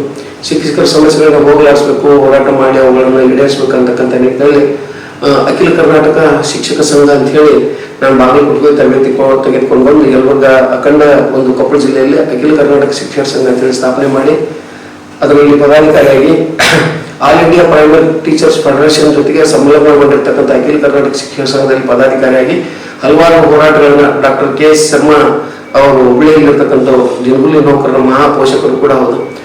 ದಿನಗೂಲಿ ನೌಕರನ್ನ ಕಾಯಂಗೊಳಿಸಿರ್ತಕ್ಕಂಥ ಕೀರ್ತಿ ಹೊಂದಿರತಕ್ಕಂಥ ಡಾಕ್ಟರ್ KS ಶರ್ಮಾ ಅವ್ರನ್ನ ಭೇಟಿಯಾಗಿ ಅವರ ಒಂದು ಅನುಯಾಯಿಗಳಾಗಿ ಹಲವಾರು ಅವ್ರ ಮಾರ್ಗದರ್ಶನ ತಗೊಂಡು ಹೋರಾಟಗಳನ್ನ ಅಖಿಲ ಕರ್ನಾಟಕ ಶಿಕ್ಷಕರ ಸಂಘದ ವತಿಯಿಂದ ಮಾಡಿದ್ವಿ. ಅದೇ ರೀತಿ ಕೃಪಾಂಕ ನೌಕರನ್ನ ತೆಗೆದಂಥ ಸಂದರ್ಭದಲ್ಲಿ ಹುಬ್ಬಳ್ಳಿಯಲ್ಲಿ ಕೂಡ ನಾವು ಅಖಿಲ ಕರ್ನಾಟಕ ಶಿಕ್ಷಕರ ಸಂಘದಿಂದ ಸ್ಟ್ರೈಕನ್ನು ಕೂಡ ಮಾಡಿದ್ವಿ. ಆ ಸಂದರ್ಭದಲ್ಲಿ ಕೃಪಾಂಕ ನೌಕರನ್ನ ತೆಗೆದಂಥ ಸಂದರ್ಭದಲ್ಲಿ ಅವರಿಗೆ ಸಹಾಯ ಸಹಕಾರವನ್ನು ಅಖಿಲ ಕರ್ನಾಟಕ ಶಿಕ್ಷಕರ ಸಂಘದಿಂದ ಮಾಡಿದ್ವಿ. ಅದೇ ರೀತಿ ಅಖಿಲ ಕರ್ನಾಟಕ ಶಿಕ್ಷಕರ ಸಂಘದಿಂದ ನಡೀತಕ್ಕಂಥ All India Primary Teachers Federation ಇಂದ ದೇಶದಲ್ಲಿ 2 ವರ್ಷಕ್ಕೊಂದ್ಸಲ ದ್ವೈವಾರ್ಷಿಕ ಅಧಿವೇಶನ ಅಂತ ಹೇಳಿ ಶೈಕ್ಷಣಿಕ ಕಾರ್ಯಕ್ರಮಗಳು ನಡೀತಿದ್ವು. ಕನ್ಯಾಕುಮಾರಿ ಈ ಆನಂದಪುರ ಸಾಹೇಬ್ ಅಂತ ಹೇಳಿ ಕೇರಳ ರಾಜ್ಯದಲ್ಲಿ ನಡೀತಕ್ಕಂಥ ಆನಂದಪುರ ಸಾಹೇಬರಲ್ಲಿ ಅಖಂಡ ಯಲಬುರ್ಗಾ ತಾಲೂಕಿನ 100 ಜನ ಶಿಕ್ಷಕರನ್ನ ಆ ಸಮ್ಮೇಳನದಲ್ಲಿ ಭಾಗವಹಿಸುವ ಮೂಲಕ ಬೇರೆ ಬೇರೆ ರಾಜ್ಯದಲ್ಲಿ ಶೈಕ್ಷಣಿಕ ಸ್ಥಿತಿಗತಿ ಹೇಗಿದೆ, ಅಲ್ಲಿ ಶಿಕ್ಷಕರ ಸ್ಥಿತಿಗತಿ ಹೇಗೆ, ಅಲ್ಲಿ ಶಿಕ್ಷಣದ ಪದ್ಧತಿ ಹೇಗೆ ಅಂತಕ್ಕಂಥ ತಿಳಿತಕ್ಕಂಥ ಒಂದು ಸಮ್ಮೇಳನ ಅದಾಗಿತ್ತು. ಆ ಸಂದರ್ಭದಲ್ಲಿ ಬಹಳಷ್ಟು ಜನ ಶಿಕ್ಷಕರನ್ನ ಕರೆದುಕೊಂಡೋಗಿ ಆ ಸಮ್ಮೇಳನದಲ್ಲಿ ಭಾಗವಹಿಸಿ ನಮ್ಮ ರಾಜ್ಯದ ಶಿಕ್ಷಣಕ್ಕೂ ಮತ್ತು ಬೇರೆ ಬೇರೆ ರಾಜ್ಯದಲ್ಲಿ ಇರತಕ್ಕಂಥ ಶಿಕ್ಷಣದ ಪದ್ಧತಿಗಳು ಹೇಗೆ, ಅಲ್ಲಿ ವೇತನ ಹೇಗೆ, ಕಲಿಸ್ತಕ್ಕಂಥ ರೀತಿಗಳು ಹೇಗಿರ್ತಾವೆ ಅಂತಕ್ಕಂಥದ್ದನ್ನ ಅಲ್ಲಿ ಅಧ್ಯಯನ ಮಾಡಿಕೊಂಡು 13 ದಿನಗಳ ಕಾಲ ಅದನ್ನ ಮಾಡ್ಕೊಂಡು ಬಂದ್ವಿ. ತದನಂತರ ಮತ್ತೆ ಇದೇ ಅಖಿಲ ಕರ್ನಾಟಕ ಶಿಕ್ಷಕರ ಸಂಘದಿಂದ ಒಂದು ಪಂಜಾಬಲ್ಲಿ ಕೂಡ ಒಂದು ಆಯೋಜನೆ ಮಾಡ್ತಕ್ಕಂಥ ದ್ವೈವಾರ್ಷಿಕ ಅಧಿವೇಶನ ಇತ್ತು. ಅಲ್ಲಿ ಕೂಡ ನಾವು ಒಂದು 100 ಜನಕ್ಕಿಂತ ಹೆಚ್ಚು ಶಿಕ್ಷಕರು ಅಖಂಡ ಯಲಬುರ್ಗಾ ತಾಲೂಕಿಂದ ನಾವು ಪಾಲ್ಗೊಂಡಿವಿ. ನನ್ನ ನೇತೃತ್ವದಲ್ಲಿ ಮಹೇಶ್ ಸಮರದಲ್ಲಿ ಮತ್ತು ಬೇರೆ ಬೇರೆ ನನ್ನ ಸ್ನೇಹಿತರ ಜೊತೆ ಸೇರಿ ನಾವಲ್ಲಿ ಆ ಸಮ್ಮೇಳನವನ್ನು ಯಶಸ್ವಿಗೊಳಿಸಿಕೊಂಡು ಪಾಕಿಸ್ತಾನದ ವಾದಾಗಳಿರ್ಬೋದು ಅಥವಾ ಉತ್ತರ ಭಾರತದಲ್ಲಿರ್ತಕ್ಕಂಥ ಹರಿದ್ವಾರ, ಋಷಿಕೇಶ್ ಮತ್ತು ದೆಹಲಿ ಸುಪ್ರೀಂ ಕೋರ್ಟ್ ಇರ್ಬೋದು ಅಥವಾ ಕೆಂಪುಕೋಟೆ, ಲಾಲ್ ಕಿಲ್ಲಾ ಇರ್ಬೋದು, ಆಗ್ರಾ ಇರ್ಬೋದು, ಇವೆಲ್ಲ ಯಾಕಂದ್ರೆ ಯಾಕೆ ಅಲ್ಲಿ ಶೈಕ್ಷಣಿಕ ಅಧಿವೇಶನಕ್ಕೆ ಹೋದ್ವಿ ಅಂದ್ರೆ ಶಿಕ್ಷಕರಾಗಿರ್ತಕ್ಕಂಥವ್ರು ಕುಶಲೂ ಓದಬೇಕು, ದೇಶನೂ ಸುತ್ತಬೇಕು ಅಂದಾಗ ಮಾತ್ರ ಎರಡೂ ಸೇರಿದಾಗ ಇನ್ನಷ್ಟು ಉತ್ತಮವಾಗಿರ್ತಕ್ಕಂಥ ಬೋಧನೆ ಮಾಡಲಿಕ್ಕೆ ಸಾಧ್ಯ ಅಂತಕ್ಕಂಥ ಹಿನ್ನೆಲೆಯೊಳಗೆ ಪಂಜಾಬ್ದಲ್ಲಿ ಇರ್ತಕ್ಕಂಥ ಅಧಿವೇಶನದಲ್ಲಿ ಕೂಡ ಪಾಲ್ಗೊಂಡ್ವಿ. ತದನಂತರ ಅಲ್ಲಿಂದ ಬಂದ್ಮೇಲೆ ಮತ್ತೆ 2 ವರ್ಷಗಳ ನಂತರ ಮತ್ತೆ ದ್ವೈವಾರ್ಷಿಕ ಅಧಿವೇಶನ ನಾಗ್ಪುರದಲ್ಲಿ, ಮಹಾರಾಷ್ಟ್ರ ರಾಜ್ಯದ ನಾಗ್ಪುರದಲ್ಲಿ ನಡೀತು. ಆ ಮಹಾರಾಷ್ಟ್ರ ರಾಜ್ಯದ ನಾಗ್ಪುರದಲ್ಲಿ ಕೂಡ ನಾವು ಬಹಳಷ್ಟು ಶಿಕ್ಷಕರನ್ನು ಕರ್ಕೊಂಡೋಗಿ ಅಲ್ಲಿನೂ ಕೂಡ ಆ ರಾಜ್ಯದಲ್ಲಿ ಶೈಕ್ಷಣಿಕ ಸ್ಥಿತಿಗತಿ ಹೇಗಿದೆ, ಅಲ್ಲಿರ್ತಕ್ಕಂಥ ಪರಿಸರ ಹೇಗೆ, ಅಲ್ಲಿ ಐತಿಹಾಸಿಕ ಸ್ಥಳಗಳೇನು ಎಲ್ಲವುಗಳನ್ನ ನೋಡ್ಕೊಂಡು ಬರ್ತಕ್ಕಂಥದ್ದಾತು. ಯಾಕಂದ್ರೆ ಶಿಕ್ಷಕರಿಗೆ ಬರೀ ಕೇವಲ ತರಗತಿಯಲ್ಲಿ ಇಟ್ಕೊಂಡೇ ಪಾಠ ಮಾಡೋದ್ರ ಜೊತೆಗೆ ದೇಶದಲ್ಲಿ ಇರ್ತಕ್ಕಂಥ ಐತಿಹಾಸಿಕ ಸ್ಥಳಗಳನ್ನ ನಾವು ಭೇಟಿ ಮಾಡಿ ಬರೋದ್ರಿಂದ, ಸಂದರ್ಶನ ಮಾಡಿ ಬರೋದ್ರಿಂದ ನಮ್ಗೆ ಪಾಠ ಮಾಡಲಿಕ್ಕೆ ಬಹಳಷ್ಟು ಅನುಕೂಲಕರ ಆತು ಅಂತಕ್ಕಂಥ ಹಿನ್ನೆಲೆಯೊಳಗ ಅದು ಪಂಜಾಬ್ನಲ್ಲಿ ಅಮೃತ್ಸರ್ ಇರ್ಬೋದು, ಬೇರೆ ಬೇರೆ ಸ್ಥಳಗಳಿರ್ಬೋದು, ಎಲ್ಲವುಗಳನ್ನ ನೋಡ್ಕೊಂಡು ಬಂದಾದ್ಮೇಲೆ ನಮ್ಗೆ ಪಾಠ ಈಸಿಯಾಗಿ ನಾವು ಮಕ್ಕಳಿಗೆ ತಿಳಿತಕ್ಕಂಥ ಒಂದು ವ್ಯವಸ್ಥೆಯೊಳಗೆ ಪಾಠ ಮಾಡಲಿಕ್ಕೆ ಅನುಕೂಲಕರ ಆಗುವ ಶೈಕ್ಷಣಿಕ ಸಮ್ಮೇಳನಗಳು ಅಂತೇಳಿ ಹೇಳ್ಬೋದು. ತದನಂತರ 2006ರಲ್ಲಿ ನಾನು ಪ್ರೌಢಶಾಲೆಗೆ ಸಹಶಿಕ್ಷಕನಾಗಿ ಬಡ್ತಿಯನ್ನು ಹೊಂದಿ ಮಂಗಳೂರು ಪ್ರೌಢಶಾಲೆಗೆ ನಾನು ಬಂದೆ. ಮಂಗಳೂರು ಪ್ರೌಢಶಾಲೆಯಲ್ಲಿ 2007ರಲ್ಲಿ ನಾನು ಒಂದು ಜಿಲ್ಲಾ ಮಟ್ಟದ ಮಕ್ಕಳ ಮೇಳವನ್ನು ಮಾಡಿದೆ, ರಾಷ್ಟ್ರೀಯ ಭಾವೈಕ್ಯತಾ ಮಕ್ಕಳ ಮೇಳ. ಇವತ್ತಿನ ದಿವಸ ಭಾವೈಕ್ಯತೆ ಅಂತಕ್ಕಂಥದ್ದು ಅವಶ್ಯವಿರ್ತಕ್ಕಂಥದ್ದು, ಭಾರತ ದೇಶಕ್ಕೆ ಭಾವೈಕ್ಯತೆ ಬೇಕಾಗಿರ್ತಕ್ಕಂಥದ್ದು, ವಿವಿಧತೆಯಲ್ಲಿ ಏಕತೆಯನ್ನು ಹೊಂದಿರತಕ್ಕಂಥ ಭಾರತ ದೇಶದಲ್ಲಿ ನಾವೆಲ್ಲರೂ ಒಟ್ಟೊಟ್ಟಿಗೆ ಇರಬೇಕಾಗಿರ್ತಕ್ಕಂಥ ಜವಾಬ್ದಾರಿ ಹೆಚ್ಚಾಗಿರ್ತದೆ. ಅದನ್ನ ಮಕ್ಕಳಿಗೆ ವಿದ್ಯಾಭ್ಯಾಸದ ಮಾಡಿಸ್ತಕ್ಕಂಥ ಸಂದರ್ಭದಲ್ಲಿ ಪ್ರಾಥಮಿಕ ಮತ್ತು ಪ್ರೌಢ ಹಂತದಲ್ಲೇ ನಾವು ಭಾವೈಕ್ಯತೆಯನ್ನು ಮೂಡಿಸ್ತಕ್ಕಂಥ ಕೆಲಸ ಆಗಬೇಕಾಗಿರ್ತಕ್ಕಂಥ ಹಿನ್ನೆಲೆಯಲ್ಲಿ ಜಿಲ್ಲಾ ಮಟ್ಟದ ಮಕ್ಕಳ ಮೇಳವನ್ನು ನಾವು ಆಯೋಜನೆ ಮಾಡಿದ್ವಿ ಮಂಗಳೂರಲ್ಲಿ. ಅಂತ ಸಂದರ್ಭದಲ್ಲಿ ನಮ್ಮ ಈಗಿನ ಸದ್ಯದ MLCಗಳಾಗಿರ್ತಕ್ಕಂಥ ಈಶಾನ್ಯ ಶಿಕ್ಷಕರ ಕ್ಷೇತ್ರದ ಶಾಸಕರು ಆಗಿರ್ತಕ್ಕಂಥ ಎಲ್ಲರ ನೆಚ್ಚಿನ ಶ್ರೀ ಶಶಿಲ್ ಜಿ ನಗೋಶಿ ಅವರು ಕೂಡ ಅತಿಥಿಯಾಗಿ ಮುಖ್ಯ ಅತಿಥಿಗಳಾಗಿ ಆಗಮಿಸಿ ಆ ಸಂದರ್ಭದಲ್ಲಿ ಅವರು ಕೂಡ ಪ್ರೋತ್ಸಾಹಿಸಿ ಸಮ್ಮೇಳನ ಯಶಸ್ವಿಗೊಳಿಸಿ, ಜೊತೆಗೆ ನಮ್ಗೆ ಅವರು ಒಂದು ಆರ್ಥಿಕವಾಗಿ ಶಾಲೆಗಳಿಗೆ, ನಮ್ಮ ಶಾಲೆಗೆ ಸ್ಮಾರ್ಟ್ ಕ್ಲಾಸ್ ಇರ್ಬೋದು ಅಥವಾ ಪ್ರಾಜೆಕ್ಟ್ ಇರ್ಬೋದು ಎಲ್ಲವುಗಳನ್ನ ಕೊಡಿಸ್ತಕ್ಕಂಥ ವ್ಯವಸ್ಥೆನ ಅವರು ಕೂಡ ಅವತ್ತಿನ ಸಂದರ್ಭದಲ್ಲಿ ಪ್ರೋತ್ಸಾಹಿಸಿದಂಥ ಮನ್ನದಲ್ಲಿ ತದನಂತರ ಮಂಗಳೂರಿನ ಸೇವೆ ಮುಗಿದ ಮೇಲೆ ನಾನು 2010ರಲ್ಲಿ ಈ ಒಂದು ಕೊಪ್ಪಳ ತಾಲೂಕಿನ ಕ್ಷೇತ್ರ ಶಿಕ್ಷಣಾಧಿಕಾರಿಗಳ ಕಾರ್ಯದಲ್ಲಿ ಶಿಕ್ಷಣ ಸಂಯೋಜಕನಾಗಿ ನೇಮಕ ವರ್ಗಾವಣೆಗೊಂಡು ಬಂದೆ. ಆ ಶಿಕ್ಷಣ ಸಂಯೋಜಕನಾಗಿ 4 ವರ್ಷಗಳ ಕಾಲ SSLC ಫಲಿತಾಂಶ ಸುಧಾರಣೆಗೆ ಹಲವಾರು ಕಾರ್ಯಕ್ರಮಗಳನ್ನು ಮಾಡಿದೆ. ಮೊನ್ನೆ ಕ್ಷೇತ್ರ ಶಿಕ್ಷಣಾಧಿಕಾರಿಗಳ ಜೊತೆ ಸೇರಿ ಹಲವಾರು ಫಲಿತಾಂಶ ಸುಧಾರಣಾ ಕಾರ್ಯಗಳನ್ನು ಈಗಿನ ಇವು 2010ಕ್ಕೆ ಮಂಗಳೂರು ಪ್ರೌಢಶಾಲೆಯಿಂದ ಶಿಕ್ಷಣ ಸಂಯೋಜಕನಾಗಿ ಕ್ಷೇತ್ರ ಶಿಕ್ಷಣಾಧಿಕಾರಿಗಳ ಕಾರ್ಯಾಲಯ ಕೊಪ್ಪಳಕ್ಕೆ ಜಾಯ್ನ್ ಆಗಿದೆ. ಆ 4 ವರ್ಷಗಳ ಕಾಲ ನನಗೆ ಕ್ಷೇತ್ರ ಶಿಕ್ಷಣಾಧಿಕಾರಿಗಳು ಆಗಿನ ಸಂದರ್ಭದಲ್ಲಿ ಉಮೇಶ್ ಪೂಜಾರ್ ಬಿ ಅವರು ಜೊತೆಗೆ ಶ್ರೀ ಬಸವರಾಜಯ್ಯ ಸ್ವಾಮಿ ಕ್ಷೇತ್ರ ಶಿಕ್ಷಣಾಧಿಕಾರಿಗಳು ನನಗೆ ಉತ್ತಮವಾಗಿರ್ತಕ್ಕಂಥ ಜವಾಬ್ದಾರಿ ನೀಡಿದರು. 10ನೇ ತರಗತಿಯ ನೋಡಲ್ ಅಧಿಕಾರಿಯಾಗಿ ನನಗೆ ಜವಾಬ್ದಾರಿ ವಹಿಸಿಕೊಟ್ರು. ಅವರು ಒಂದು ಬಸವರಾಜಯ್ಯ ಮತ್ತು ಉಮೇಶ್ ಪೂಜಾರ್ ಅವರ ಕ್ಷೇತ್ರ ಶಿಕ್ಷಣಾಧಿಕಾರಿಗಳ ಸಹಕಾರದೊಂದಿಗೆ ಉಡುಪಿ, ಬೇರೆ ಬೇರೆ ಚಿಕ್ಕಮಗಳೂರು, ಮಂಡ್ಯ, ಮೈಸೂರು ಕಡೆ ಇರತಕ್ಕಂಥ ಉತ್ತಮ ಸಂಪನ್ಮೂಲ ವ್ಯಕ್ತಿಗಳನ್ನು ಕರೆಸಿ ಜಿಲ್ಲಾ ಮಟ್ಟದ ಮತ್ತು ತಾಲೂಕು ಮಟ್ಟದ ಹಲವಾರು ಒಂದು 6 ವಿಷಯಗಳ ಒಂದು ಉತ್ತಮ ಬೋಧನೆಗಾಗಿ ಸಂಪನ್ಮೂಲ ವ್ಯಕ್ತಿಗಳನ್ನು ಕರೆಸಿ ಕಾರ್ಯಾಗಾರಗಳನ್ನು ಆಯೋಜನೆ ಮಾಡಿದ್ವಿ. ಅದು ಎಕ್ಸ್ ಇಂಡಿಯಾ ಕಂಪನಿಯ ಸಹಕಾರ ಇರ್ಬೋದು, ಈಗಿನ ಕೊಪ್ಪಳದಲ್ಲಿರ್ತಕ್ಕಂಥ ಯುನಿಸೆಫ್ ಅಧಿಕಾರಿಗಳ ಸಹಕಾರ ಇರ್ಬೋದು, ಉಪನಿರ್ದೇಶಕರ ಸಹಕಾರ ಇರ್ಬೋದು, ಜಿಲ್ಲಾಧಿಕಾರಿಗಳು ಮತ್ತು ಮಾನ್ಯ ಕಾರ್ಯನಿರ್ವಾಹಕ ಅಭಿಯಂತರರ ಒಂದು ಸಹಕಾರದೊಂದಿಗೆ ಉತ್ತಮವಾಗಿರ್ತಕ್ಕಂಥ ಕಾರ್ಯಾಗಾರಗಳನ್ನು ವಿದ್ಯಾರ್ಥಿಗಳಿಗೆ ಮತ್ತು ಶಿಕ್ಷಕರಿಗೂ ಕೂಡ ಮಾಡಿರ್ತಕ್ಕಂಥದ್ದನ್ನು ಮಾಡಿದ್ವಿ. ಆ ಸಂದರ್ಭದಲ್ಲಿ ಮಾಡಿರ್ತಕ್ಕಂಥ ಶೈಕ್ಷಣಿಕ ಒಂದು ಕಾರ್ಯಕ್ರಮಗಳು ನಮ್ಮ SSLC ಫಲಿತಾಂಶ ಆ ಸಂದರ್ಭದಲ್ಲಿ ರಾಜ್ಯ ಮಟ್ಟದಲ್ಲಿ 16ನೇ ಸ್ಥಾನಕ್ಕೆ ಬಂದಿರತಕ್ಕಂಥದ್ದನ್ನು ಕೂಡ ನೆನಪಿಸಿಕೊಳ್ಬಹುದು. ಉತ್ತಮವಾಗಿರ್ತಕ್ಕಂಥ 4 ವರ್ಷಗಳ ಕಾಲ ಶಿಕ್ಷಣ ಸಂಯೋಜಕನಾಗಿ ಕೆಲಸ ನಿರ್ವಹಿಸಿದ ಮೇಲೆ ಹಲವಾರು ಕಾರ್ಯಕ್ರಮಗಳು ಪ್ರಾಥಮಿಕ ಶಾಲೆಯಲ್ಲಿ ಕೈಗೊಂಡಿದ್ವಿ. ಪ್ರಯೋಗ ಮಾಡತಕ್ಕಂಥ ಕಾರ್ಯಕ್ರಮಗಳನ್ನು ವಿಜ್ಞಾನ ಶಿಕ್ಷಕರ ಜೊತೆಗೂಡಿಕೊಂಡು ಹಲವಾರು ಕಾರ್ಯಕ್ರಮಗಳನ್ನ ಶೈಕ್ಷಣಿಕವಾಗಿ ಮಾಡಿದ್ವಿ. ಆಕಾಶ ವೀಕ್ಷಣೆ ಕಾರ್ಯಕ್ರಮ ಅಂತ ಹೇಳಿ, ಯಾಕಂದ್ರೆ ನಾವು ಪ್ರಾಥಮಿಕ ಶಾಲೆಯಲ್ಲಿ ಪ್ರೌಢಶಾಲೆಯಲ್ಲಿ ನಮಗೆ ಆಕಾಶ ವೀಕ್ಷಣೆ ಮಾಡಿಸಿರ್ಲಿಲ್ಲ. ನಮಗೂ ಕೂಡ ಕೌತುಕ ಇತ್ತು ಆಕಾಶದಲ್ಲಿರ್ತಕ್ಕಂಥ ಕಾಯಿಗಳನ್ನು ನೋಡ್ಬೇಕು ಅಂತಕ್ಕಂಥದ್ದು. ಹಾಗಾಗಿ ಬಸವರಾಜಯ್ಯ ಸ್ವಾಮಿ ಅವರು ಮತ್ತು ಪೂಜಾ ಸರ್ ಅವರ ನೇತೃತ್ವದಲ್ಲಿ 2-3 ಬಾರಿ ಬೇರೆ ಬೇರೆ ಒಂದು ಕಿನ್ನಾಳ ಮತ್ತು ಕೂಕುಂಬಳ್ಳಿ ಗ್ರಾಮಗಳಲ್ಲಿ ನಾವು ದೊಡ್ಡ ಪ್ರಮಾಣದ ಒಂದು ಆಕಾಶ ವೀಕ್ಷಣಾ ಕಾರ್ಯಕ್ರಮವನ್ನು ಆಯೋಜನೆ ಮಾಡಿದ್ವಿ. ಒಂದು ಹಗಲಿ ಮತ್ತು ಒಂದು ರಾತ್ರಿ ಸಂಪೂರ್ಣವಾಗಿರ್ತಕ್ಕಂಥ ಕಾರ್ಯಕ್ರಮ ಅದಾಗಿತ್ತು. ಹಾಗಾಗಿ ಎಲ್ಲರಿಗೂ ಕೂಡ ವಿಜ್ಞಾನ ಯುಗ ಇದು. ಈ ವಿಜ್ಞಾನ ಯುಗದಲ್ಲಿ ಮಕ್ಕಳಿಗೆ ವಿಜ್ಞಾನದಲ್ಲಿ ಜಾಸ್ತಿ ಆಸಕ್ತಿಯನ್ನು ಮೂಡಿಸಬೇಕಂತಕ್ಕಂಥ ನಿಟ್ಟಿನಲ್ಲಿ ಹಲವಾರು ಕಾರ್ಯಕ್ರಮಗಳನ್ನ ವಿಜ್ಞಾನಕ್ಕೆ ಸಂಬಂಧಪಟ್ಟಿರ್ತಕ್ಕಂಥ ಕಾರ್ಯಕ್ರಮಗಳನ್ನ ಆವತ್ತಿನ ನಾನು ಶಿಕ್ಷಣ ಸಂಯೋಜಕನಾಗಿ ಆ ಕಾರ್ಯಕ್ರಮಗಳನ್ನು ಮಾಡಿದ್ದುಂಟು. ಶಿಕ್ಷಣ ಸಂಯೋಜಕನಾಗಿ 4 ವರ್ಷಗಳ ಸೇವೆ ನಂತರದಲ್ಲಿ ಮತ್ತೆ ನಾನು ಭಾರತ್ ಸೇವೆ 2010 ಅಕ್ಟೋಬರ್ನಲ್ಲಿ ಅದೇ ಸಂದರ್ಭದಲ್ಲಿ ಕೇಂದ್ರ ನಾಯಕ ತರಬೇತಿಗೆ ಭಾರತ್ ಸೇವಾ ದಳದ ಬೆಂಗಳೂರಿಗೆ ಹೋದೆ. 1 ತಿಂಗಳ ಕಾಲ ಭಾರತ್ ಸೇವಾ ದಳದ ಒಂದು ತರಬೇತಿಯನ್ನು ಪಡೆದುಕೊಂಡು ಬಂದೆ. ಮತ್ತೆ ನಾನು 2014ರಲ್ಲಿ ಈಗಿನ ಒಂದು ಭಾಗ್ಯನಗರದ ಪ್ರೌಢಶಾಲೆಗೆ ಮತ್ತೆ ವರ್ಗಾವಣೆಗೊಂಡೆ. ಸತತ 2010ರಿಂದ 2021ರವರೆಗೆ 8 ವರ್ಷಗಳ ಕಾಲ ನಾನು ಭಾಗ್ಯನಗರ ಪ್ರೌಢಶಾಲೆಯಲ್ಲಿ ಉತ್ತಮ ಸೇವೆಯನ್ನು ಸಲ್ಲಿಸಿದೆ. ಆ ಸಂದರ್ಭದಲ್ಲಿ ಕೊಡಗಿನಲ್ಲಿ ಒಂದು ಸಂದರ್ಭದಲ್ಲಿ ಫ್ಲಡ್ ಆಗಿ ಬಹಳಷ್ಟು ಜೀವ ಹಾನಿಯನ್ನು ಕೂಡ ಆಗಿತ್ತು. ಗುಡ್ಡಗಳು ಕುಸಿತಿರ್ತಕ್ಕಂಥ ಸಂದರ್ಭ, ಬಹಳಷ್ಟು ಅಲ್ಲಿ ಪರಿಸ್ಥಿತಿ ಬಹಳ ಬಿಗಡಾಯಿಸಿರ್ತಕ್ಕಂಥ ಸಂದರ್ಭದಲ್ಲಿ ಕೊಪ್ಪಳ ಜಿಲ್ಲಾಧಿಕಾರಿಗಳ ನೇತೃತ್ವದಲ್ಲಿ, ಭಾರತ್ ಸೇವಾದಳದ ಜಿಲ್ಲಾ ಸಮಿತಿ ನೇತೃತ್ವದಲ್ಲಿ, ಹಲವಾರು ಸಂಘ ಸಂಸ್ಥೆಗಳ ನೇತೃತ್ವದಲ್ಲಿ ಸಾಕಷ್ಟು ಆಹಾರ ಸಾಮಗ್ರಿಗಳಿರ್ಬೋದು, ಬಟ್ಟೆ ಇರ್ಬೋದು, ಔಷಧೋಪಚಾರಗಳಿರ್ಬೋದು, ಎಲ್ಲವೂ ರೆಡ್ ಕ್ರಾಸ್ ಸಂಸ್ಥೆ ಇರ್ಬೋದು, ಡಾಕ್ಟರ್ ಶ್ರೀನಿವಾಸ್ ಶಾಟಿ ಅವರ ನೇತೃತ್ವದಲ್ಲಿ ಇರ್ಬೋದು, ಎಲ್ಲರೂ ಸೇರಿ ಆಹಾರ ಸಾಮಗ್ರಿಗಳನ್ನ ಸಂಗ್ರಹ ಮಾಡಿದಾದ್ಮೇಲೆ ಆ ಆಹಾರ ಸಾಮಗ್ರಿಗಳು ಮತ್ತು ಔಷಧೋಪಚಾರಗಳನ್ನ ತೆಗೆದುಕೊಂಡೋಗಿ ಕೊಡಗಿನಲ್ಲಿ ಅದನ್ನ ಅಲ್ಲಿರ್ತಕ್ಕಂಥ ಕಷ್ಟದಲ್ಲಿರ್ತಕ್ಕಂಥ ಜನರಿಗೆ ವಿತರಣೆ ಮಾಡಬೇಕಾಗಿರ್ತಕ್ಕಂಥ ಸಂದರ್ಭ ಆಗಿತ್ತು. 2 ಲಾರಿಗಳನ್ನ ತೆಗೆದುಕೊಂಡು ಹೋಗ್ತಕ್ಕಂಥ ಸಂದರ್ಭದಲ್ಲಿ ಯಾರು ವಹಿಸುವ ಜವಾಬ್ದಾರಿ ಅಂತ ಹೇಳಿದಾಗ, ಸೇವೆಗಾಗಿ ಬಹಳ ಟೈಟಲಿಂಗ್ ಹೊಂದಿರತಕ್ಕಂಥ ಭಾರತ್ ಸೇವಾದಳದ ಶಾಖಾ ನಾಯಕರು ನಾವೆಲ್ಲ ಸೇರಿ ಒಂದು 4-5 ಜನ ಶಾಖಾ ನಾಯಕರು ನಮ್ಮ ಒಬ್ಬ ಜಿಲ್ಲಾ ಸಂಘಟಕರ ಜೊತೆ ಸೇರಿಕೊಂಡು ರೆಡ್ ಕ್ರಾಸ್ ಸಂಸ್ಥೆಯವರು ಡಾಕ್ಟರ್ ಶ್ರೀನಿವಾಸ್ ಶಾಟಿ ಅವರ ನೇತೃತ್ವದಲ್ಲಿ, ಯುನಿಸೆಫ್ ಅಧಿಕಾರಿಗಳು ಶ್ರೀ ಹರೀಶ್ ಜೋಗಿ ಅವರ ನೇತೃತ್ವದಲ್ಲಿ ನಾವು ಕೊಡಗಿಗೆ ಹೋಗಿ 5 ದಿನಗಳ ಕಾಲ ಅಲ್ಲಿ ವಾಸ್ತವ್ಯ ಮಾಡಿ, ಅಲ್ಲೇನು ವ್ಯವಸ್ಥೆ ಇರಲಿಲ್ಲ, ಕರೆಂಟ್ ಇರಲಿಲ್ಲ, ಏನಿರಲಿಲ್ಲ, ಬಹಳಷ್ಟು ಕಷ್ಟಕರದ ದಿನಮಾನಗಳು ಆಗಿದ್ವು. ಆ ಸಂದರ್ಭದಲ್ಲಿ ಫ್ಲಡ್ ಆಗಿ ಆ ಒಂದು ಇಲ್ಲಿಂದ ತಗೊಂಡು ಹೋಗಿರ್ತಕ್ಕಂಥ ಕೊಪ್ಪಳ ಜಿಲ್ಲಾದಿಂದ ತಗೊಂಡಿರ್ತಕ್ಕಂಥ ಆಹಾರ ಸಾಮಗ್ರಿಗಳು ಎಲ್ಲವನ್ನ ನಾವು ಅಲ್ಲಿ ಡೌನ್ಲೋಡ್ ಮಾಡ್ಬೇಕಾಗಿತ್ತು. ಅಲ್ಲಿ ಯಾವುದೋ ಒಂದು ದೊಡ್ಡ ಗುರಂಗ್ ಹಾಕ್ಬೇಕಾಗಿತ್ತು. ಆ ಸಂದರ್ಭದಲ್ಲಿ ಯಾರು ಇರಲಿಲ್ಲ, ಅವುಗಳನ್ನು ಲಾರಿಯಿಂದ ಇಳಿ ಆ ಮಾಲನ್ನ ಅಲ್ಲಿ ನೀಟ್ ಒಡ್ಬೇಕಾಗಿರ್ತಕ್ಕಂಥ ಸಂದರ್ಭದಲ್ಲಿ ಅವ್ರನ್ನ ಡೌನ್ಲೋಡ್ ಮಾಡ್ಕೊಳ್ತಕ್ಕಂಥವ್ರು ಯಾರು ಇರಲಿಲ್ಲ. ಆ ಸಂದರ್ಭದಲ್ಲಿ ನಾವೇ ಹೋಗಿರ್ತಕ್ಕಂಥವ್ರಿಗೆ ನಾವೇ ಅವುಗಳೆಲ್ಲಗಳನ್ನ ಅಕ್ಕಿ ಮೂಟೆ ಇರ್ಬೋದು ಅಥವಾ ಸಹಾಯ ಬೇರೆ ಬೇರೆ ಬಟ್ಟೆಗಳಿರ್ಬೋದು ಎಲ್ಲವನ್ನ ತಗೊಂಡೋಗಿ ನಾವು ಒಂದು ನೀಟಾಗಿ ಒಟ್ಟಿ ಆಮೇಲೆ ಎಲ್ಲೆಲ್ಲಿ ಗಂಜಿ ಕೇಂದ್ರಗಳಿದ್ದು ಈಗ ಕೆಲವರಿಗೆ ಅಲ್ಲಿ ಕೇಂದ್ರಗಳನ್ನ ಮಾಡಿದ್ರು.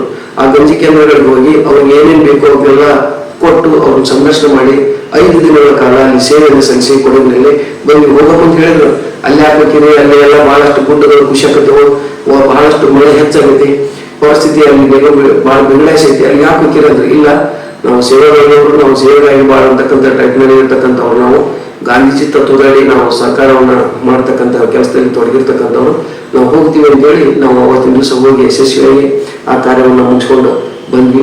ಭಾರತ್ ಸೇವಾದಳದಿಂದ 350 ಮಕ್ಕಳು ಕರ್ಕೊಂಡು ಬಂದು ಪ್ರತಿ ವರ್ಷವೂ ಗ್ರೌಂಡ್ನಲ್ಲಿ ಜಿಲ್ಲಾ ಕ್ರೀಡಾಂಗಣದಲ್ಲಿ ರಾಷ್ಟ್ರೀಯ ಹಬ್ಬಗಳಲ್ಲಿ ನಾವು ಕಾರ್ಯಕ್ರಮಗಳನ್ನ ಆಯೋಜನೆ ನಮ್ಮ ವಿದ್ಯಾರ್ಥಿಗಳ ಸೇವಾದಳದ ಸ್ವಯಂ ಸೇವಕರ ನೇತೃತ್ವದಲ್ಲಿ ನಾವು ಕೊಡ್ತಕ್ಕಂಥದ್ದಾಗಿತ್ತು.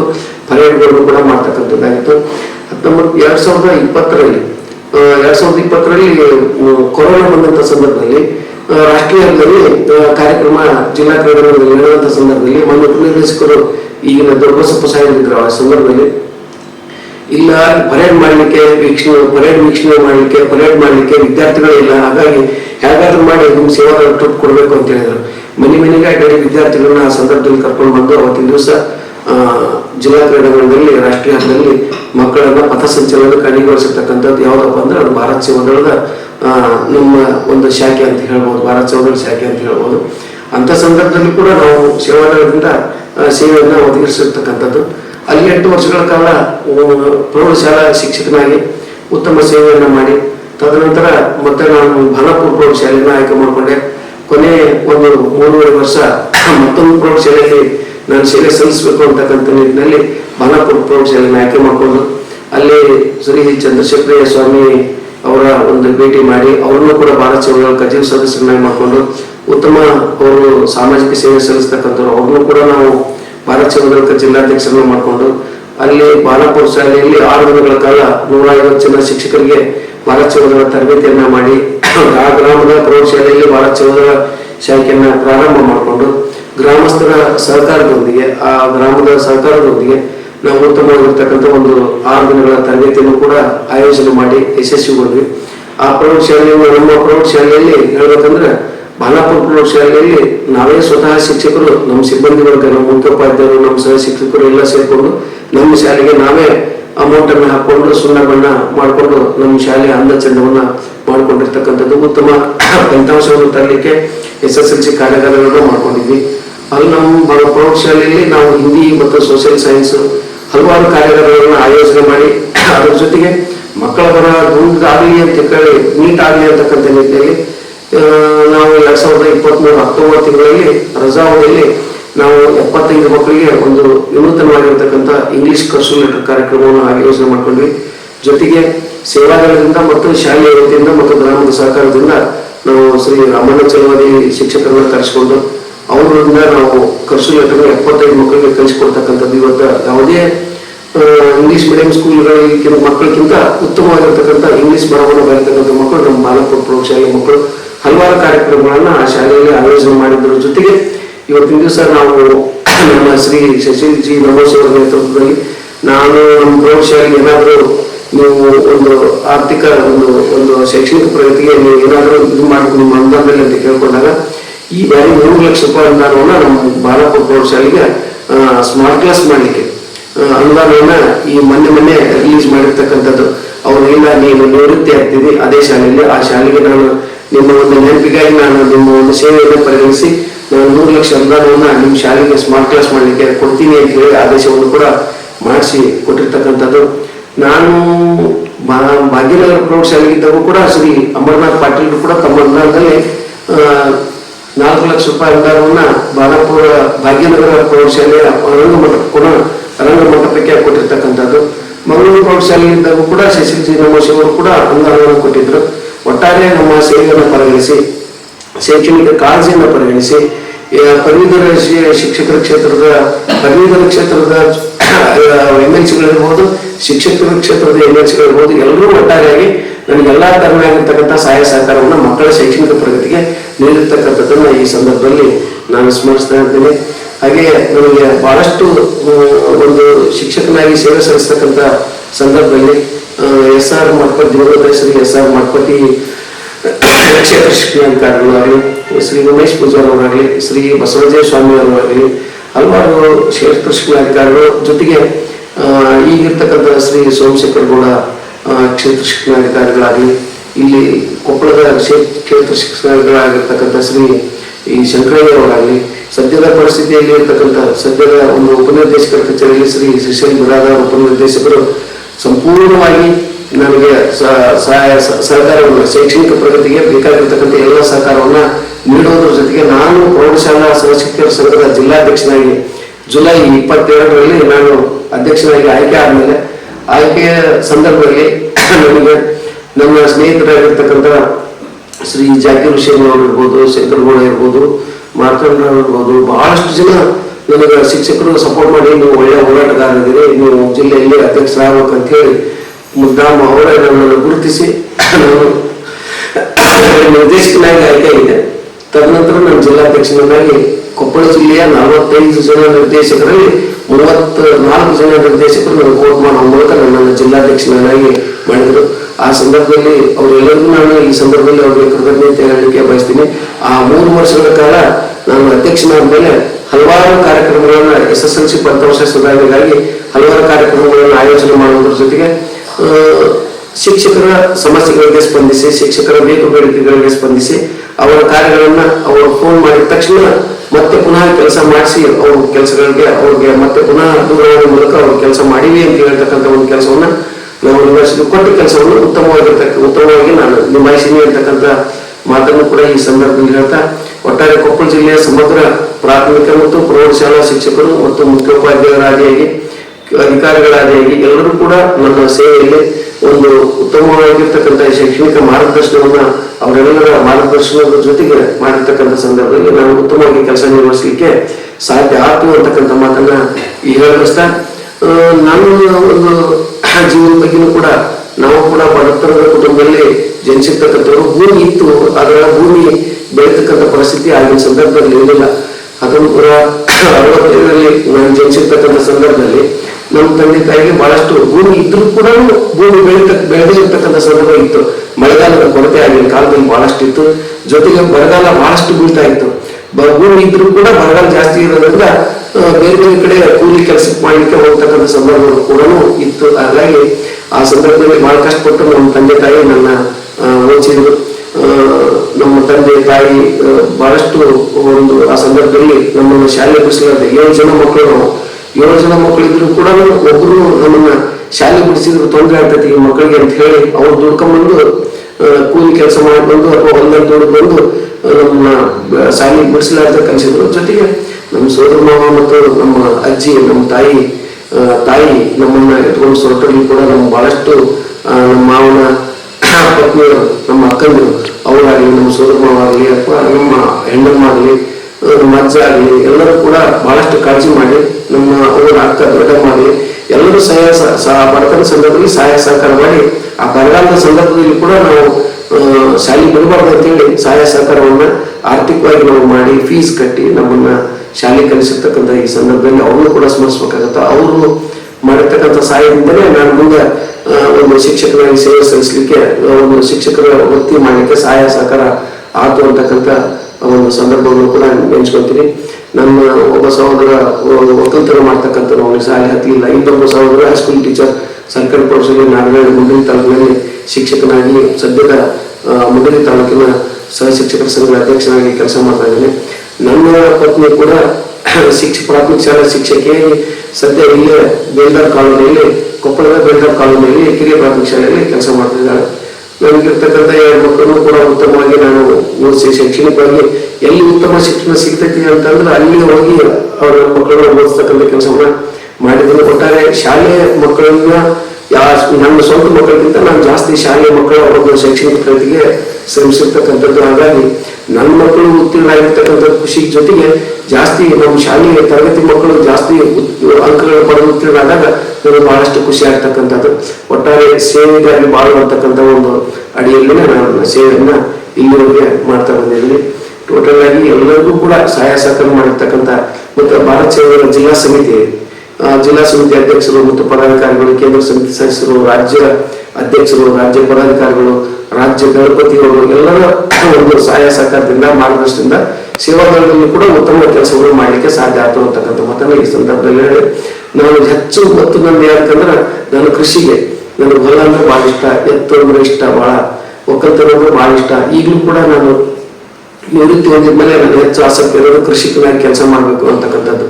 ಊರಿಗೆ ಹೋದ್ರೆ ಹೊಲಕ್ಕೆ ಹೋಗ್ತೀನಿ, ಹೊಲಕ್ಕೆ ಹೋಗಿ ನಮಗೆ ಸಂಜೆಗೆ ಮತ್ತು ವಾಪಸ್ ಊರಿಗೆ ಬರ್ತಕ್ಕಂಥದ್ದು. ಹಲವಾರು ಬೆಳೆಗಳನ್ನು ಬೆಳೆದೂ ನೋಡಿದ್ದೇನೆ. ಸ್ವಯಂ ಶಿಕ್ಷಕನಾಗಿ ಅದ್ರ ಜೊತೆಗಿನ ಬೇರೆ ಬೇರೆ ಬೆಳೆಗಳನ್ನ, ಕಬ್ಬು ಬೆಳೆಗೆ, ಹತ್ತಿ ಬೆಳೆಗೆ, ಎಲ್ಲಾ ಬೆಳೆಗೆ ಅದ್ರ ಒಟ್ಟ ಕೃಷಿ ತೊಡ್ಕೊಂಡಾಗ ಎಲ್ಲೋ ಒಂದ್ ಕಡೆ ರೈತರಿಗೆ ಬಹಳ ಸಂಕಷ್ಟ ಇರ್ತಕ್ಕಂಥ ಸಂದರ್ಭ. ಎಷ್ಟೇ ಗಂಟೆ ತಿನ್ಕೊಂತಿದ್ರು ಸಾಲಗಾರನೇ ಆಗಿಯೇ ರೈತ ಈಗಲೂ ಕೂಡ ಇರ್ತಕ್ಕಂಥದ್ದು.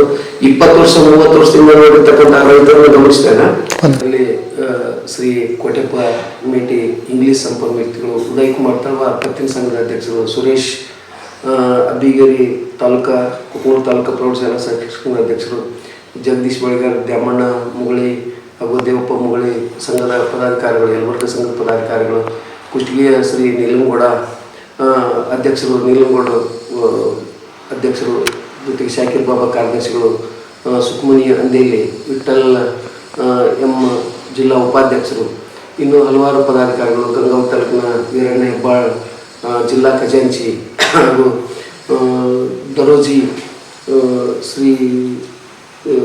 ದರೋಜಿ ಅಧ್ಯಕ್ಷರು, ಗಂಗಾವತಿ ತಾಲೂಕು ಶ್ರೀ ಬಸಯ್ಯ ಕಾರ್ಯದರ್ಶಿಗಳು, ಶ್ರೀ ಗುರಪ್ಪಯ್ಯ, ಶ್ರೀ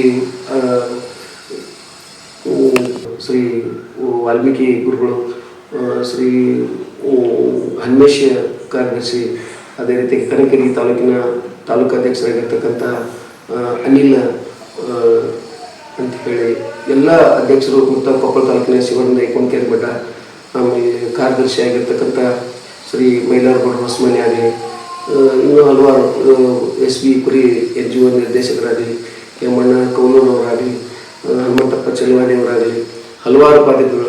ವಿಶೇಷವಾಗಿ ನನಗೆ ನನ್ನ ಒಂದು ಜಿಲ್ಲಾಧ್ಯಕ್ಷ ಆಗ್ತಕ್ಕಂಥ ಸಂದರ್ಭದಲ್ಲಿ ಶ್ರೀ ನಾಗರಾಜ್ ಜುಮ್ಮಣ್ಣವರು NGO ಜಿಲ್ಲಾಧ್ಯಕ್ಷರು, ಈಗ ಸದ್ಯದ ರಾಜ್ಯದ ಉಪಾಧ್ಯಕ್ಷರು, ಕರ್ನಾಟಕ ರಾಜ್ಯ ಸರ್ಕಾರ ನೌಕರ ಸಂಘ ಅವರಾಗಲಿ, ಒಟ್ಟಾರೆ ಅವರಿವರಿಲ್ಲದೆ ಎಲ್ಲರೂ ಕೂಡ ನನ್ನ ಸಹಕಾರಕ್ಕೆ ಬಂದರು ಅಂತಕ್ಕಂಥದ್ದು ನನಗೆ ಸಹಾಯ ಸಹಕಾರ ಮಾರ್ಗದರ್ಶನವನ್ನು ಇಲ್ಲಿವರೆಗೆ ಮಾಡಿದ್ದಾರೆ. ಜೊತೆಗೆ ನಾನು 2005ರಲ್ಲಿ ಕನ್ನಡ ಸಾಹಿತ್ಯ ಪರಿಷತ್ತಿನ ಅಧ್ಯಕ್ಷನಾಗಿ, ಆ ಸಂದರ್ಭದಲ್ಲಿ ಕನ್ನಡ ಸಾಹಿತ್ಯ ಪರಿಷತ್ತಿಗೆ ಅಜೀವ ಸದಸ್ಯರು ಕೊಪ್ಪಳ ಜಿಲ್ಲೆಯಲ್ಲಿ ಬೆರಳಿಕೆ ಎಷ್ಟಿತ್ತು, 100 ಜನ 150 ಜನ ಮಾತ್ರ ಬೆರಳಿಕೆಯಷ್ಟು ಜನ ಅಜೀವ ಸದಸ್ಯರಾಗಿದ್ದರು. ಆ ಸಂದರ್ಭದಲ್ಲಿ ನಾನು ಕೂಡ ಕನ್ನಡ ಸಾಹಿತ್ಯ ಪರಿಷತ್ತಿಗೆ ಅಜೀವ ಸದಸ್ಯನಾಗಿದ್ದೆ. ನಾನು ಯಾಕೆ ಎಲ್ಲರನ್ನೂ ಕನ್ನಡ ಸಾಹಿತ್ಯ ಪರಿಷತ್ತಿಗೆ ನಮ್ಮ ಶಿಕ್ಷಕರ ಅಜೀವ ಸದಸ್ಯರನ್ನಾಗಿ ಮಾಡಬೇಕು ಅಂತ ಹೇಳಿ, ನಾನು ಮಾಡಬಾರ್ದು ಅಂತೇಳಿ ನಾನು ಪ್ರಯತ್ನ ಪಟ್ಟೆ. ಅದ್ರ ಜೊತೆಗೆ ಭಾಳಷ್ಟು ಜನ ಶಿಕ್ಷಕರನ್ನ ನಾನು ಕನ್ನಡ ಸಾಹಿತ್ಯ ಪರಿಷತ್ತಿಗೆ ಅಜೀವ ಸದಸ್ಯರನ್ನಾಗಿ ಕನ್ನಡ ಸಾಹಿತ್ಯ ಪರಿಷತ್ತಿನ ಕಾರ್ಯಕ್ರಮಗಳಲ್ಲಿ ಭಾಗವಹಿಸಲಿಕ್ಕೆ ಅನುವು ಮಾಡಿಕೊಡೋದ್ರ ಜೊತೆಗೆ 2005ರಲ್ಲಿ ಮೊನ್ನೆ ಶೇಖರಗೌಡ ಮಾಲಿಪಾಳ್ಯರು ಜಿಲ್ಲಾಧ್ಯಕ್ಷರಾಗಿ ಆಯ್ಕೆ ಆದಾಗ ನನ್ನನ್ನು ಅವರು ಗುರುತಿಸಿ ಅವರು ಅಖಂಡ ಯಲಬುರ್ಗ ತಾಲೂಕಿಗೆ ಕನ್ನಡ ಸಾಹಿತ್ಯ ಪರಿಷತ್ತಿನ ತಾಲೂಕಾಧ್ಯಕ್ಷನಾಗಿ ಮಾಡಿದರು. ಆ ಸಂದರ್ಭದಲ್ಲಿ ಶಾಲಾ ಕಾಲೇಜುಗೊಂದು ಕಾರ್ಯಕ್ರಮಗಳನ್ನು ಕನ್ನಡ ಸಾಹಿತ್ಯ ಪರಿಷತ್ ಅಧ್ಯಕ್ಷನಾಗಿ ಪ್ರತಿ ಶಾಲಾ ಕಾಲೇಜುಗಳಲ್ಲಿ ಒಂದೊಂದು ವಿಷಯವನ್ನು ಆಯ್ದು ಕನ್ನಡ ಸಾಹಿತ್ಯ ಪರಿಷತ್ತಿನ ಕೆಲಸವನ್ನು 3 ವರ್ಷಗಳ ಕಾಲ ನಾನು ಮಾಡಿದೆ. ಜೊತೆಗೆ ಕನ್ನಡದಲ್ಲಿ ಹೆಚ್ಚು ಅಂಕಗಳನ್ನು ಪಡೆದಂಥ ವಿದ್ಯಾರ್ಥಿಗಳಿಗೆ ಮತ್ತು ಅವರಿಗೆ ಕಲಿಸಿರ್ತಕ್ಕಂಥ ಶಿಕ್ಷಕರಿಗೆ ಸನ್ಮಾನ ಕಾರ್ಯಕ್ರಮಗಳನ್ನು ಕೂಡ ಭಾಳಷ್ಟು ಆಯೋಜನೆಯನ್ನು ಮಾಡಿರ್ತಕ್ಕಂಥದ್ದನ್ನು ಮಾಡಿದೆ. ಚುಟುಕು ಸಾಹಿತ್ಯ ವೇದಿಕೆಯನ್ನು ಕಟ್ಟಿ ಕನ್ನಡ ಸಾಹಿತ್ಯ ಪರಿಷತ್ತಿನಲ್ಲಿ ಕೆಲಸ ಮಾಡಿ ಸಾಕಷ್ಟು ಸಾಹಿತ್ಯ ಅನುಭವ. ಬೆಳಗಾವಿ ಪ್ರಕರಣ ಏನಾದರೂ ಮಹಾರಾಷ್ಟ್ರದವರು ಏನಾದರೂ ಗಲಾಟೆ ಮಾಡಿದಾಗ ಎಲ್ಲ ಒಂದು ಕನ್ನಡ ಪರ ಸಂಘಟನೆಗಳ ಜೊತೆ ಸೇರಿ ಸಾಕಷ್ಟು ಪ್ರತಿಭಟನೆಗಳನ್ನು ಕೂಡ ನಾನು ಮಾಡಿದ್ದೇನೆ. ಶಾಲಾ ಕಾಲೇಜುಗಳ ಕಾರ್ಯಕ್ರಮದಲ್ಲಿ ಕೂಡ ನವೆಂಬರ್ 1ಕ್ಕೆ ಸಾಕಷ್ಟು ಕಾರ್ಯಕ್ರಮಗಳು ಕೂಡ ಕನ್ನಡ ಪರ ಕಾರ್ಯಕ್ರಮಗಳು ಕೂಡ ಮಾಡಿ ನಾವು ಆ ಕಾರ್ಯಕ್ರಮಗಳನ್ನ ಯಶಸ್ವಿಗೊಳಿಸಿದ್ದೀವಿ ಅಂತಕ್ಕಂಥ ಈ ಸಂದರ್ಭದಲ್ಲಿ ಹೇಳಿಸ್ತೀನಿ.